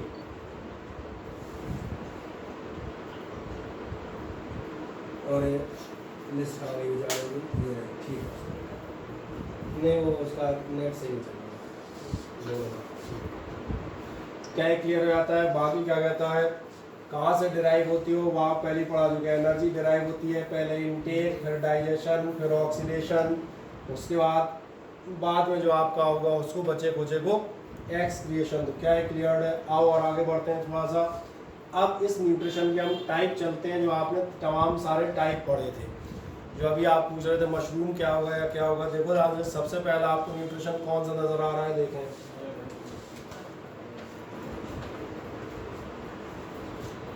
सेप्रोफाइटिक मैंने आपसे कहा था कौन सा होगा, जिसमें आपकी कहानी होगी डेड एंड डिकेइंग मटेरियल की। जैसे आपके मशरूम, बैक्टीरिया, फंगस, ये सब काय पे होते हैं, सड़ती गलती चीज़ों को डिज़ोल्व करते हैं एंजाइम की हेल्प से, और उन्हीं से अपना न्यूट्रिशन खींच लेते हैं। ये है सेप्रोफाइटिक। समझ में आ गया? जनरली इसलिए आज याद रहता है सेप्रो, यानी हिंदी में लगता है सड़ा गला से मामला चल रहा है, तो सड़ा गले को सड़ा गला मत लिख देना, डेड एंड डिकेइंग लिखना, बस ये ध्यान रखना। क्या बताएंगे? Refers to the mode of nutrition in which organism obtain nutrients, कहाँ से करते हैं? From dead and decaying. Decaying मतलब वही है नष्ट होता हुआ, सड़ता हुआ, गलता हुआ मटेरियल से। Such as rotten leaves, rotten leaves समझ में आ रहे होंगे, सड़ती हुई पत्तियाँ, जैसे जंगल जंगल में पत्तियाँ सड़ती हैं। और कहाँ से मिलेगा? Rotten bread, dead animals, household waste, घरेलू कचरा, इन सब में आप देखें non living organic matter present in the soil, जो भी हो रहा है उसके सड़ने गलने से। अब एग्जाम्पल कौन है? एग्जाम्पल पढ़ के देखें कि आपको समझ में आते हैं, यही बता रहा हूँ मैं बहुत देर से। यीस्ट, बैक्टीरिया और फंजाई, खत्म। नेक्स्ट कौन से आएंगे? अगले आते हैं पैरासाइटिक। पैरासाइटिक का भी अभी मैंने एग्जांपल दिया था। पैरासाइट कौन होते हैं जानने को पहले बताऊं। पैरासाइट वो होते हैं जो दूसरे के भरोसे जिंदा होते हैं। ये ना अपना खाना बनाते हैं ना ये पचाते हैं, इनको कुछ नहीं करना होता। ये आपके बने हुए पचे हुए फूड को, डाइजेस्टेड फूड को डायरेक्ट आपसे खींच के सीधा इस्तेमाल करते हैं। यानी खाना बनाने, पकाने, पचाने आदि इत्यादि कोई झंझट नहीं लेते, रेडीमेड वाले हैं। मॉस्किटो। सबसे सिंपल एग्जांपल बताता हूँ, मच्छर, जुएं, जोंक, समझ आ गया, मॉस्किटो, लीच, लाइस, ये इंग्लिश नेम हो गए। खोपड़ी में जुआ क्या काम करता है मुझे बताओ? खून क्यों? खून इसलिए क्योंकि आपने आप हैं होस्ट, वो होता है गेस्ट। ये नाम याद रखना, जिस बॉडी में आपके पाए जाते हैं वो होस्ट होते हैं। होस्ट और गेस्ट तो माने मालूम है। होस्ट यानी होता है मेज़बान और गेस्ट माने जो बाहर से आया है मेहमान। तो होस्ट कौन होते हैं? आपने क्या किया? आपने खाया, डाइजेस्ट किया, एब्जॉर्ब किया, ब्लड में अपना फूड मटेरियल पहुंचाया। अब वो ये सब झंझटें नहीं करता, ना वो खाएगा ना वो डाइजेस्ट करेगा ना इधर उधर। उसने कहा आप सब रेडीमेड हो गया मामला। अब उस आपके ब्लड में मटेरियल को या तो आप यूज़ कर दे, बोले अब एकदम रेडीमेड, अब बोले इसको मुझे भी दो, तो वो एब्जॉर्ब कर लेगा और इस्तेमाल कर लेगा। प्लांट में होता है कैस्कटा, ना उसे मटेरियल को बनाना है, ना उसे CO2 चाहिए, ना क्लोरोफिल चाहिए, ना उसे उसको इधर उधर फ्लोएम से ट्रांसपोर्ट करना है। वो तो सीधा जब बन जाएगा डायरेक्ट बोले बन गया, बोले हाँ, बोले लाओ। तो जो कीड़ा लग जाता है उसमें, कौन सा कीड़ा? यानी जो प्लांट में कीड़े लग जाते हैं तो उसमें फूड आना होता है। दोनों टाइप के हो सकते हैं, पैरासाइटिक भी हो सकते हैं और नॉन पैरासाइटिक भी हो सकते हैं, सही ना। कुछ ऐसे होते हैं जो पत्तियां खाते हैं, हाँ। तो पत्तियां खा के खुद पचाएंगे, खुद डाइजेस्ट करेंगे, वो आपके नॉन पैरासाइट होंगे। कुछ ऐसे होंगे ध्यान देना डायरेक्ट सक कर लेंगे। बहुत सारे कीड़े ऐसे होते हैं डायरेक्ट प्लांट पे सक करते हैं। कुछ ऐसे होते हैं जैसे प्लांट को काट काट के खाते जाएंगे। तो मैंने कहा दोनों टाइप होते हैं, डिपेंड करता है। फिर वो होते हैं जो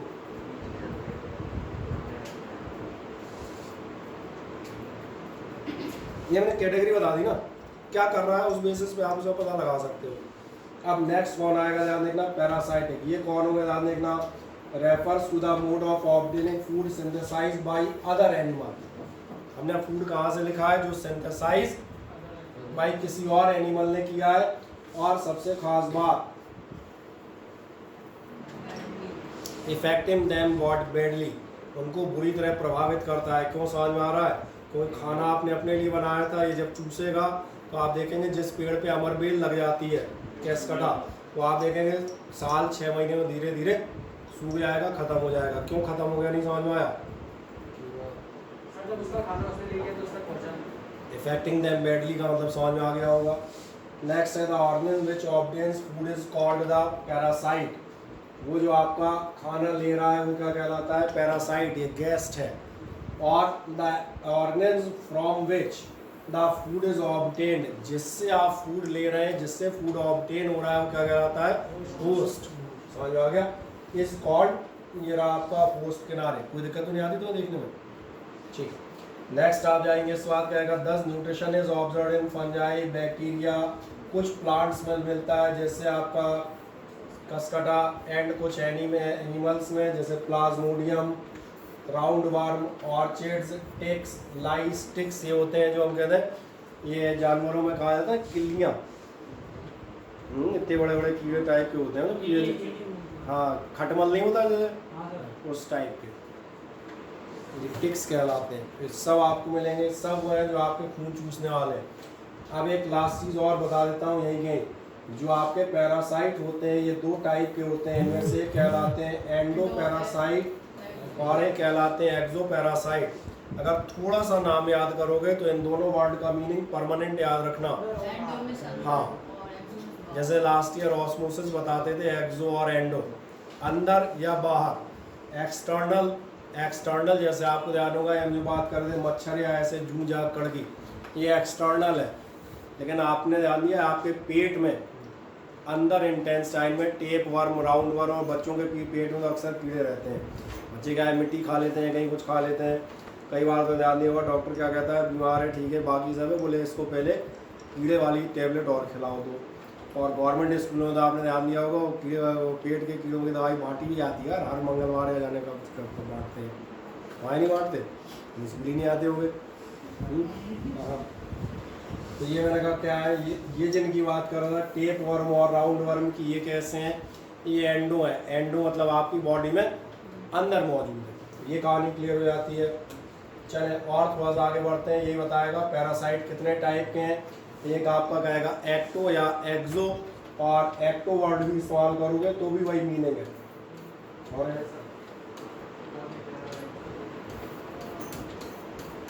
बाहर वाला, और दूसरा आप देखेंगे ये कौन सा होगा, एंडो यानी अंदर वाला, जैसे वर्म्स, वही tape worm, hook worm, liver fluke, सब आपने लास्ट ईयर पढ़े। सब हम कहते हैं पेट में ऐसे सब चीज़ों में पाए जाने वाले अलग अलग टाइप के छोटे छोटे कीड़े हैं। अब आपका एक आएगा होलोजोइक।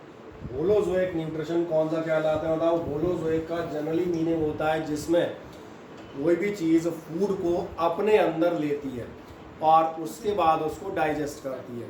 जैसे बताऊँ अमीबा क्या काम करता था, ये अभी तुमने ध्यान दिया, जो सेप्रोफाइट था फंगी, ये खाना अपने अंदर नहीं लेती। फंगस कभी भी ब्रेड खा नहीं जाएगी। फंगस क्या करेगा, फंगस उसको सड़ाएगा, गलाएगा और उस पर रस को जो एब्स्ट्रैक्ट है उसको सक कर जाएगा। मच्छर क्या करेगा, मच्छर भी आपको खाएगा नहीं। ब्लर आ रहा है, है ब्लर आ रहा है सर बोर्ड। ब्लर आ रहा है, एक बार बेटा लीव करके दोबारा ज्वाइन कर जाओ। ब्लर मेरे बोर्ड से नहीं आ रहे जनरली, मुझे साफ दिख रहे हैं। मुझे ये बड़ा फ़ायदा है, मैं यहाँ देख लेता हूँ, बिल्कुल साफ नजर आ रहा है। ब्लर की शिकायत में बता दें, हर आदमी को एक आधे घंटे में 5 मिनट की होती है। जिन्हें अटेंड किया मुझे लग रहा है एक आधे का 2 मिनट का झटका बीच में देता है नेट, है ना। कोई दिक्कत नहीं। मैंने कहा होलोजोइक आप कैसे कहेंगे, जो मैंने कहा आप कहाँ से खा रहे होंगे, सॉरी मैंने कहा बॉडी के अंदर ले रहे होंगे। जो मैं आपसे कह रहा था यीस्ट या फंगस है, ये क्या कर रहे होंगे, ये आपके ब्रेड खाएंगे नहीं, मच्छर आपको नहीं खाएगा। लेकिन मान चले अमीबा को खाना है, अमीबा क्या काम करेगा, अमीबा उसको अपनी बॉडी के अंदर लेगा। कैसे लेगा, भले माउथ से ले या मैंने कहा जो आपके फैगोसाइटोसिस पूरी शरीर के अंदर ले जाए। शरीर के अंदर खाने को लेके जब आप उसका डाइजेशन करते हैं, that is called holozoic nutrition. तो ये डेफिनेशन याद रहेगी। आप पढ़ लेते हैं क्या क्या कहता है, it refers to the mode of nutrition. ये आपका वो मोड ऑफ न्यूट्रिशन है in which the complex organic matter in form of solid food, जो ऑर्गेनिक मैटर है किस फॉर्म में, सॉलिड फूड के फॉर्म में आप क्या करते हैं, इंजेस्टेड। सबसे पहले आप अंदर लेंगे, सिंपल भाषा में से खाना कह देते हैं, फिर डाइजेस्ट करेंगे एंड देन एब्जॉर्ब करेंगे। अमीबा, फ्रॉग, ह्यूमन बीइंग सब यही करते हैं। इसमें बकरी, घोड़ा, शेर, चीता सब आ जाएंगे। ज़्यादातर जो आपकी देखी हुई चीज़ें हैं वो सब आप देखें वो होलोजोइक ही होती है। क्या है, क्लियर है। और आगे जाएंगे इसके बाद। अब यहाँ पे छोटी छोटी कुछ बच्चों वाली डेफिनेशन आती है, इसको आप डायरेक्ट पढ़ देते हैं, नथिंग एल्स। अब इनको मत कोई कहना मैं याद कर रहा हूँ। हर्बीवोरस मतलब घास फूस पत्ती वाले, ईट ओनली प्लांट्स, काऊ को, ये सब खुद एग्जाम्पल पढ़ सकते हो। सेकंड आपके कार्निवोरस, कार्निवोरस काय पर होंगे, फ्लैश यानी मांसाहारी होंगे। कौन होंगे, लायन, वल्चर एटसेट्रा। और तुम्हें 2-4 देखें एग्जाम्पल बता सकते हो। तीसरा आप देखना ओमनीवोरस, ओमनी कह रहा था, कौन होंगे, कॉमन, जब जो मिल जाएगा उससे काम चलाएंगे। They feed on plant and animal both, dog, human being, crows, cockroach, pigs, rat, ये सब समझ में आते होंगे, ओमनीवोरस हैं। डेट्रीवोरस कौन होंगे, डेट्रीवोरस याद रखना, जो डेड मटेरियल यानी मरे हुए या सड़े हुए जानवरों पर डिपेंड करेंगे। जैसे आप देखना अर्थवर्म, केंचुआ आपने याद दिया है। केंचुआ कहाँ पाया जाता है, केंचुआ पाया जाता है, आपको याद होगा लास्ट ईयर अपन एक वर्मी कंपोस्ट पढ़ते थे, याद है कि भूल गए। ज़मीन के अंदर वर्मी कंपोस्ट कहा जाता था, जो केंचुआ होता है पत्तों को सड़ा के खा जो उनको कंपोस्ट यानी नेचुरल खाद में कन्वर्ट कर देता है। देन केंचुआ क्या खा रहा होगा, सड़ते हुए गलते हुए पत्ते। समझा, केंचुआ कभी भी आगे पेड़ पे चढ़ के हरे पत्ते नहीं खाएगा। इनको हम क्या कहते हैं याद देखना, these are known as the detritivores. ये क्लियर हो जाते हैं। और आगे बढ़ोगे ध्यान देखना, अगले नंबर पे कौन आएंगे, सैंग्विवोरस। सैंग्विवोरस होते हैं जो खून पी जाते हैं। समझ आ गया कहाँ है, तेरा feed on blood, leech, female mosquito etcetera, ये मालूम है। फ्रगीवोरस, ये भी तोते का एग्जाम्पल दे रहा था मैंने कहा तोता क्या है, हर्बीवोरस है। हर्बीवोरस में भी पूरा प्लांट में कुछ नहीं खाएगा, क्या खाएगा, फ्रूट पार्ट, तो इसलिए ये क्या होंगे, जो फ्रूट्स पर हैं। इंसेक्टिवोरस, इंसेक्ट्स यानी केवल कीड़े खाते हैं। कीड़े खाने वाले कौन होते हैं, चमगादड़ एटसेट्रा। तो मालूम है आपको, जनरल जानकारी, तो कॉमन जनरल नॉलेज कह सकते हो, और ऐसा कुछ नहीं। अब आपसे क्या क्या बताएगा, some organism take in predigested food through their body wall by the process of diffusion. ये प्रोसेस आपकी क्या कहलाती है, ये प्रोसेस चलो यहाँ लिखा नहीं है, ये कहलाती है फैगोसाइटोसिस। तो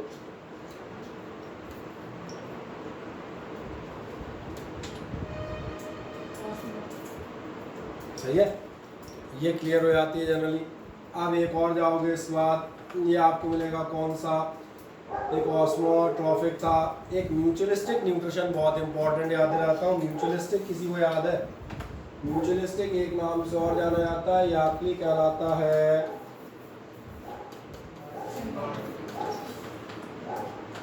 सिम्बायोटिक का नाम इसलिए पूछ रहा हूँ, एसिड बेस सॉल्ट पढ़ा रहा था उसमें भी इसका नाम आया था, इसलिए किसी को याद हो तो बताओ। सिम्बायोटिक पढ़ा रहे थे, उसमें एक आता था लिटमस, सॉरी वो एसिड बेस सॉल्ट के इंडिकेटर में पहले दिन एक नाम आता था लिटमस पेपर। लिटमस पेपर आपसे कहा जाता था, लिचेन का जूस होता है एक्चुअली, लिचेन का रस। लिचेन क्या होते हैं, लिचेन आप देखेंगे एक्चुअली लिचेन जो है वो एक चीज़ नहीं होती, लिचेन जो है दो चीज़ों का कॉम्बिनेशन होता है, एक एल्गी यानी काई और एक फंगस। अब दोनों में क्या खास बात है, दोनों में खास बात है, एल्गी के पास आप देखेंगे क्लोरोफिल होता है, ये खाना बनाने में सक्षम है। लेकिन एल्गी होती है छोटी पिद्दी सी, जब ये पेड़ों वगैरह पे लगती है तो इसे पानी और ये सब नहीं मिलते, तो ये अकेली डेड हो जाएगी। दूसरा होता है फंगस। फंगस की खासियत होती है एटमॉस्फेयर से पानी और CO2 एब्जॉर्ब करने में सक्षम होता है, लेकिन इस बेचारे पे क्लोरोफिल नहीं होता। अब क्या करें, तो दोनों आप देखना है कॉलोनी बनाते हैं, और ये जो कॉलोनी है ये कहलाती है लिचेन, जिसमें दोनों कैसे होते हैं, म्यूचुअलिस्टिक। म्यूचुअल माने होता है आपसी, जिसमें आपसी रिलेशन बना रहता है। आप समझ गए होंगे क्या होता होगा, इसमें क्या करता है, एक फूड मटेरियल कलेक्ट करता है, दूसरा क्लोरोफिल और सनलाइट की हेल्प से उसको फूड में कन्वर्ट करता है, और फिर वो आपस में उसको डिस्ट्रीब्यूट कर लेते हैं। ऐसी जो रिलेशनशिप है वो कहलाती है सिम्बायोटिक, या मैंने कहा था that is known as the mutualistic relationship. या आपसे क्या कहेगा, the mutualistic nutrition can be defined as the interdependent nutrition. Interdependent समझ आ रहा है, एक दूसरे पर डिपेंडेंट है, कुछ तुम लाओगे कुछ हम लाएंगे, फिर उसको अपन आराम से शेयर करेंगे, पार्टनरशिप कर लेंगे। In which each organism is dependent mutually on the other, जिसमें हर ऑर्गेनिज्म दूसरे वाले पर कुछ कामों के लिए वो इस पर डिपेंड है, बाकी कामों के लिए वो इस पर डिपेंडेंट है। अब एग्जाम्पल देखना, यही एग्जाम्पल आपको मिल जाएगा। The lichen share mutualistic nutrition between fungus and algae. अब इसमें ग्रामेटिकल मिस्टेक है, वो जल्दी से पकड़ो। कितने में पकड़ो जल्दी से, grammatical mistake.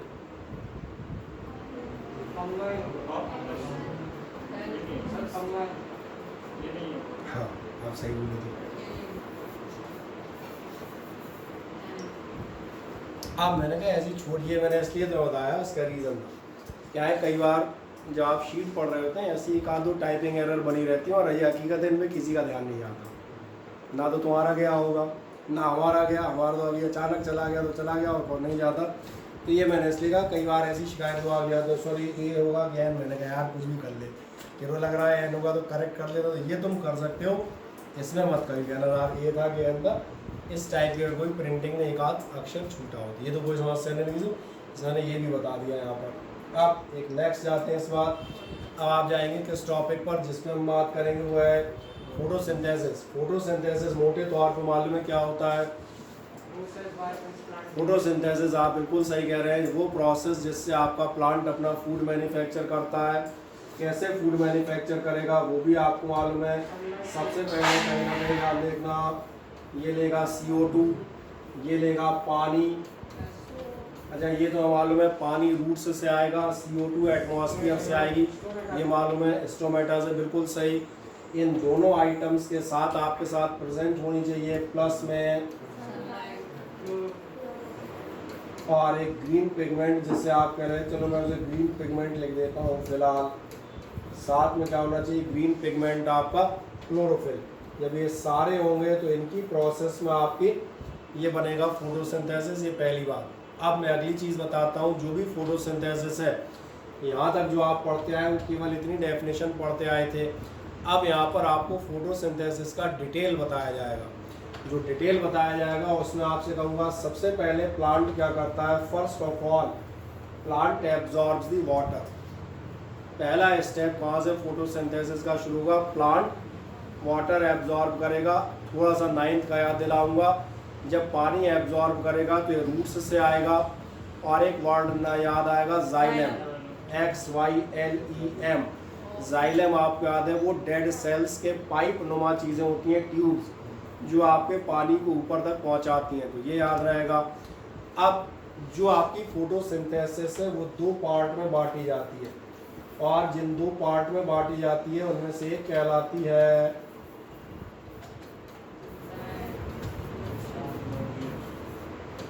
Light reaction. Light reaction इसलिए इसे कहा जाता है क्योंकि ये केवल और केवल प्रेजेंस ऑफ सनलाइट में ही होगी। मेरी बात समझ में आ रही है। अभी पहला पार्ट काम में आएगा। कौन सा पहला पार्ट, एक पानी और एक सनलाइट। जब सनलाइट खिली होगी, यानी सुबह से लेकर शाम तक, जब प्रॉपर सनलाइट होगी, प्रॉपर में भी आगे बताऊंगा। प्रॉपर मतलब बहुत कम लाइट है तो भी फोटोसिंथेसिस बंद हो जाएगी, या जो कह रहा था प्रचंड गर्मी हो, 50 डिग्री सेल्सियस का एकदम खोपड़ी पे सूर्य चमचमा रहा हो, तो भी फोटोसिंथेसिस बंद हो जाती है। तो एक प्रॉपर सूटेबल लाइट होगी, उस समय आप देखना क्या होगा, जो आपकी लाइट रिएक्शन होती है इसमें आपका ये पानी, तो ये आप देखेंगे 2 पार्ट में ब्रेक होता है, और जिन 2 पार्ट में ब्रेक होगा वो भी क्या समझ में आ रहे हैं, ये होंगे हाइड्रोजन और ऑक्सीजन के आयंस। यानी हाइड्रोजन अलग हो जाएगी और ऑक्सीजन अलग हो जाएगी। बाद में आपको ऑक्सीजन गैस के फॉर्म में आपको मिलेगी, 2 H मिलेंगे और एक O मिलेगा। तो ये पहली केमिकल रिएक्शन के तौर पर मैंने दिखा दी।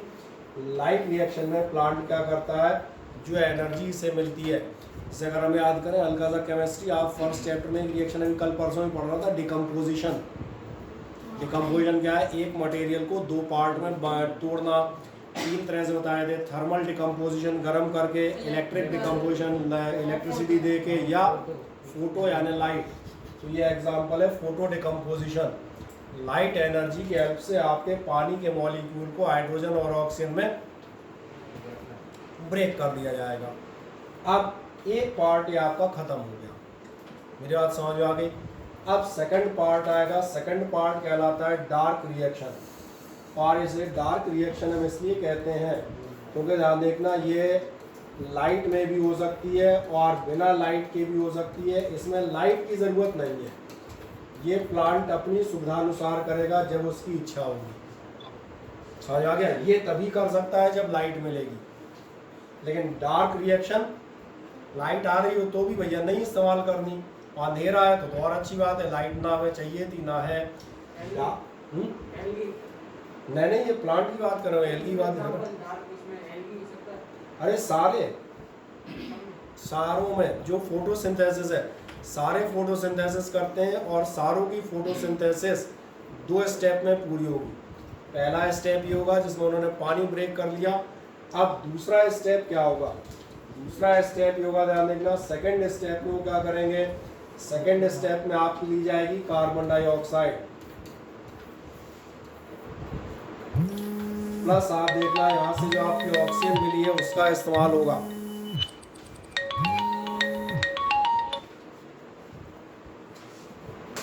क्लियर हुआ, और पानी का इस्तेमाल होगा, और इन सब की हेल्प से ये जो आपके मटेरियल थे, जो आयंस आपको मिल रहे थे, ऑक्सीजन और ये, इसकी हेल्प से ये जो कार्बन डाइऑक्साइड है इसको कन्वर्ट किया जाएगा ग्लूकोज या सिंपल आप कह सकते हैं फूड मटेरियल में। तो समझ में आया आपकी प्रोसेस क्या है। पहले आपको लग रहा था लाइट रिएक्शन, जब लाइट रिएक्शन करोगे उस समय आपका क्लोरोफिल काम करेगा, जो क्लोरोफिल सनलाइट को ट्रैप करता है। इस समय क्लोरोफिल और पानी लगेंगे। क्लोरोफिल सनलाइट को ट्रैप करने के लिए, पानी इसलिए क्योंकि पानी को ही तोड़ना है। लेकिन सेकंड पार्ट में क्लोरोफिल का रोल खत्म है। सेकंड पार्ट में किसका रोल आएगा? कार्बन डाइऑक्साइड का।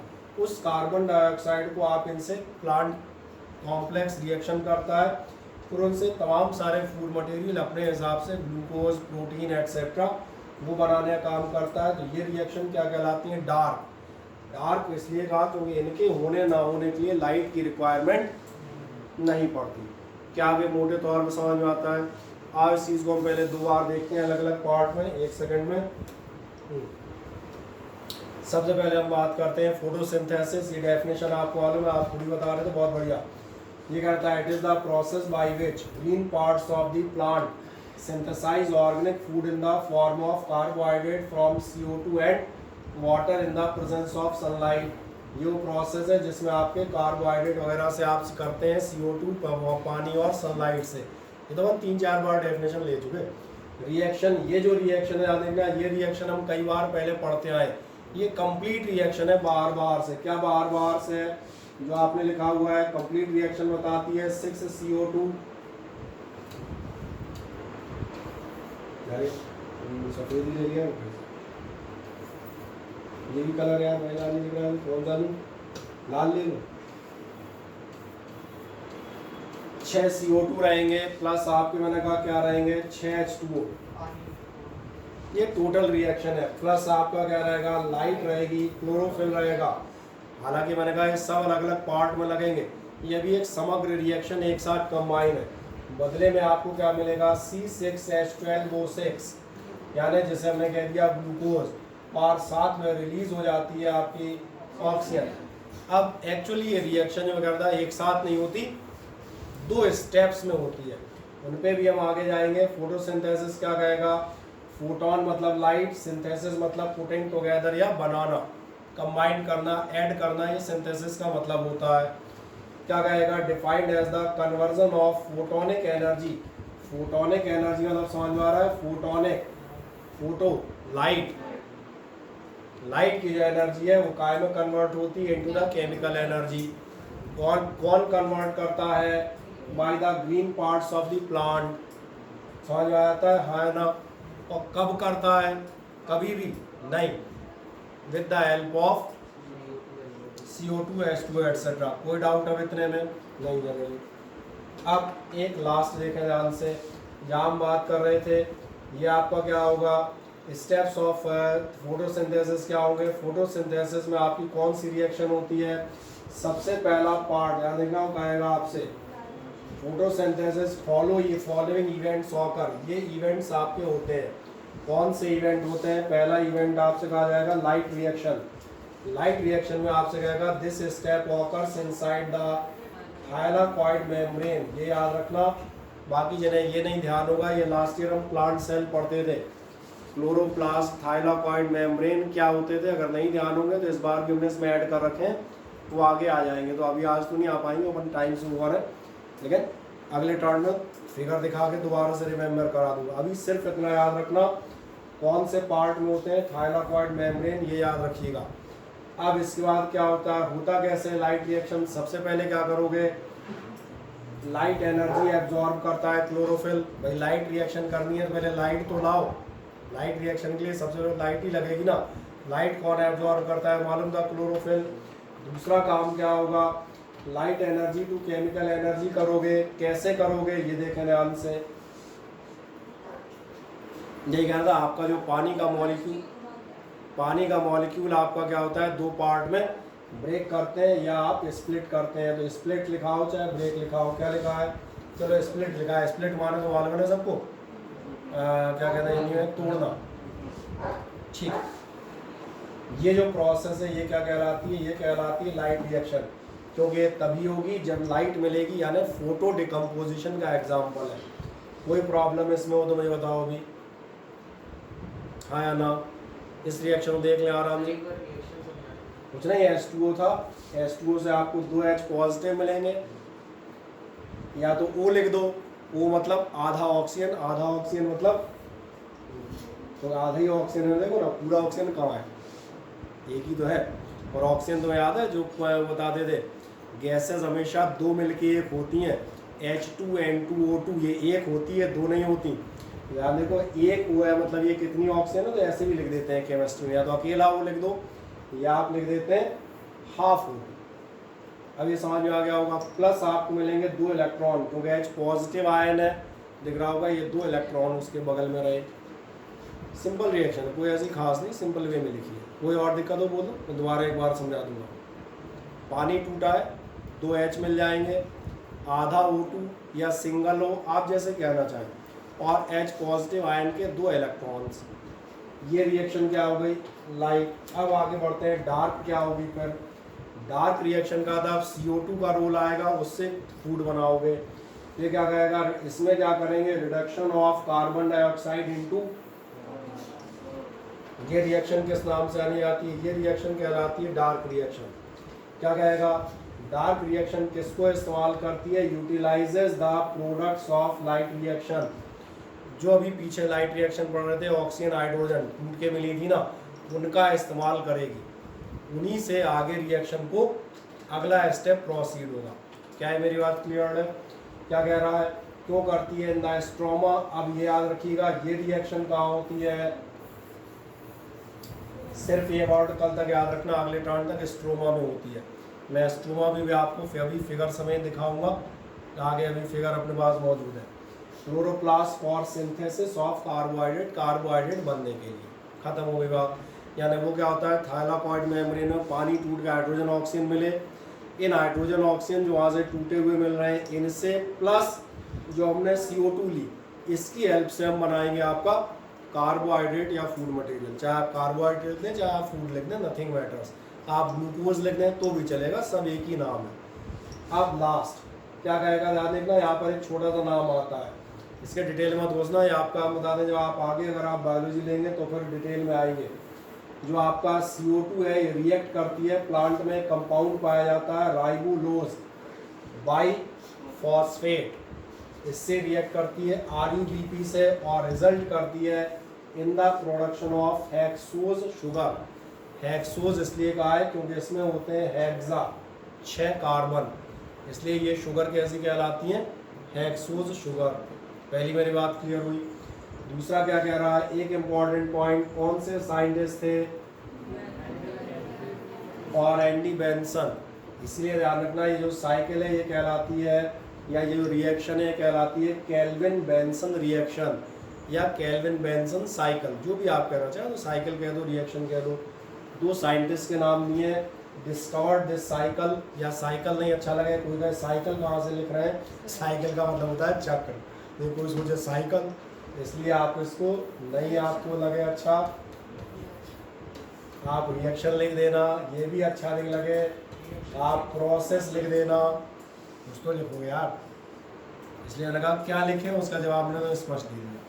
इसलिए दिख रहा होगा केल्विन बेंसन साइकिल कहलाती है। अब क्या इतनी बात समझ में आती है, हाँ ना, मुझे बताएं, कहीं कोई दिक्कत, ठीक।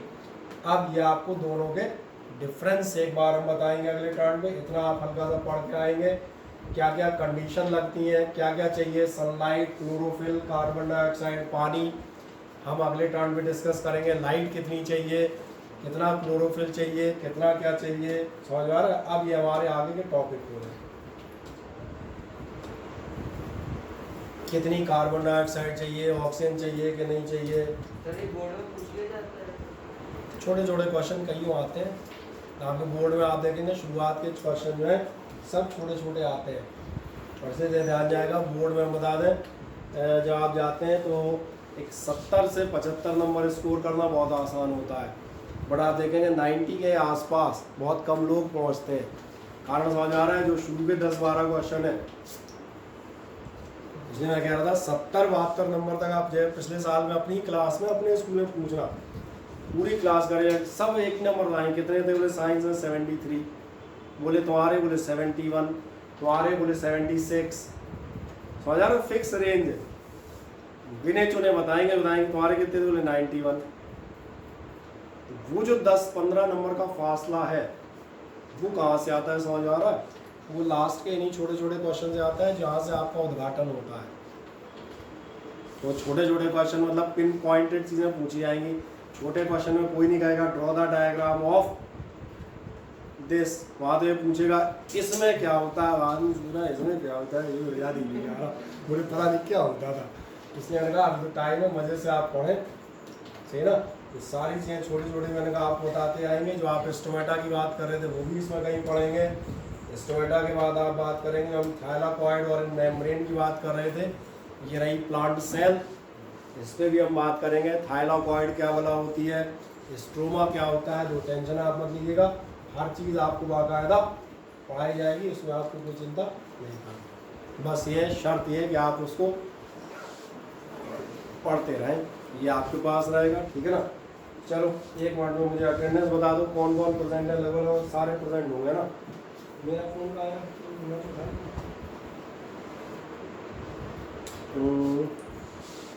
ऑनलाइन वाली मीटिंग बोले ना, कोई जा रहा है देखो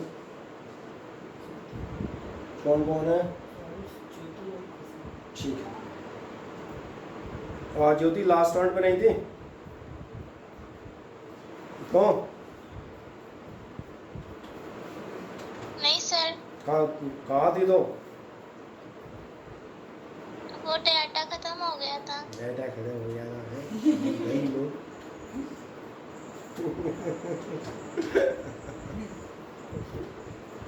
ठीक है। चलो अभिषेक बरोदिया प्रेजेंट है, अभिषेक पाल, अक्षय द्विवेदी, अमन, अंश सेंगर और ज्योति प्रेजेंट है। चलो इसको हटा दो। जानवी, करिश्मा मौजूद है, कशिश चौहान मौजूद थी, खुशी बोरे है ही, और कौन है? रामू मौजूद है, ठीक। नैन शिक्षा है, सुयश अग्रवाल है और वंदना है। बढ़िया। और कोई नाम रह गया इसमें? किसी नाम तो नहीं रह गया मेरे बोलने से? ऐप सबके पास डाउनलोडेड है ना? कोई याद नहीं ऐप डाउनलोड नहीं हो या इस क्लास में एडेड नहीं हो है? और तुम्हें से एक आध का नंबर में लग रहा है मेरे व्हाट्सएप ग्रुप में नहीं है तुम दोनों का, है ना। चलो अभी मीटिंग ऐड कर रहे हैं, इसके 1 मिनट बाद रुक के मुझे अपना नंबर दे देना जो अब इसमें ऐड करेंगे।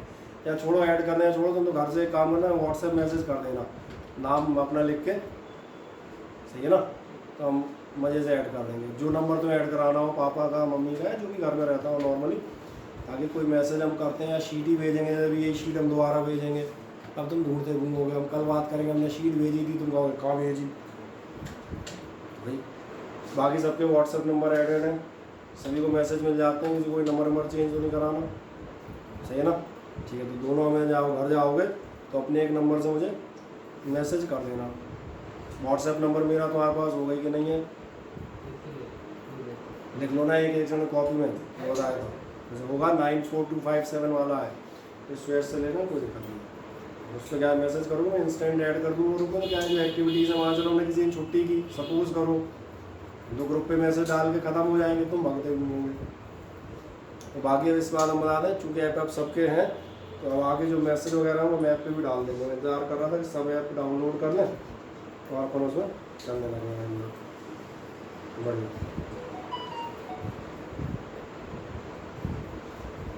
और कोई रह गया? और तेरे भैया था सचिन में कहाँ गया?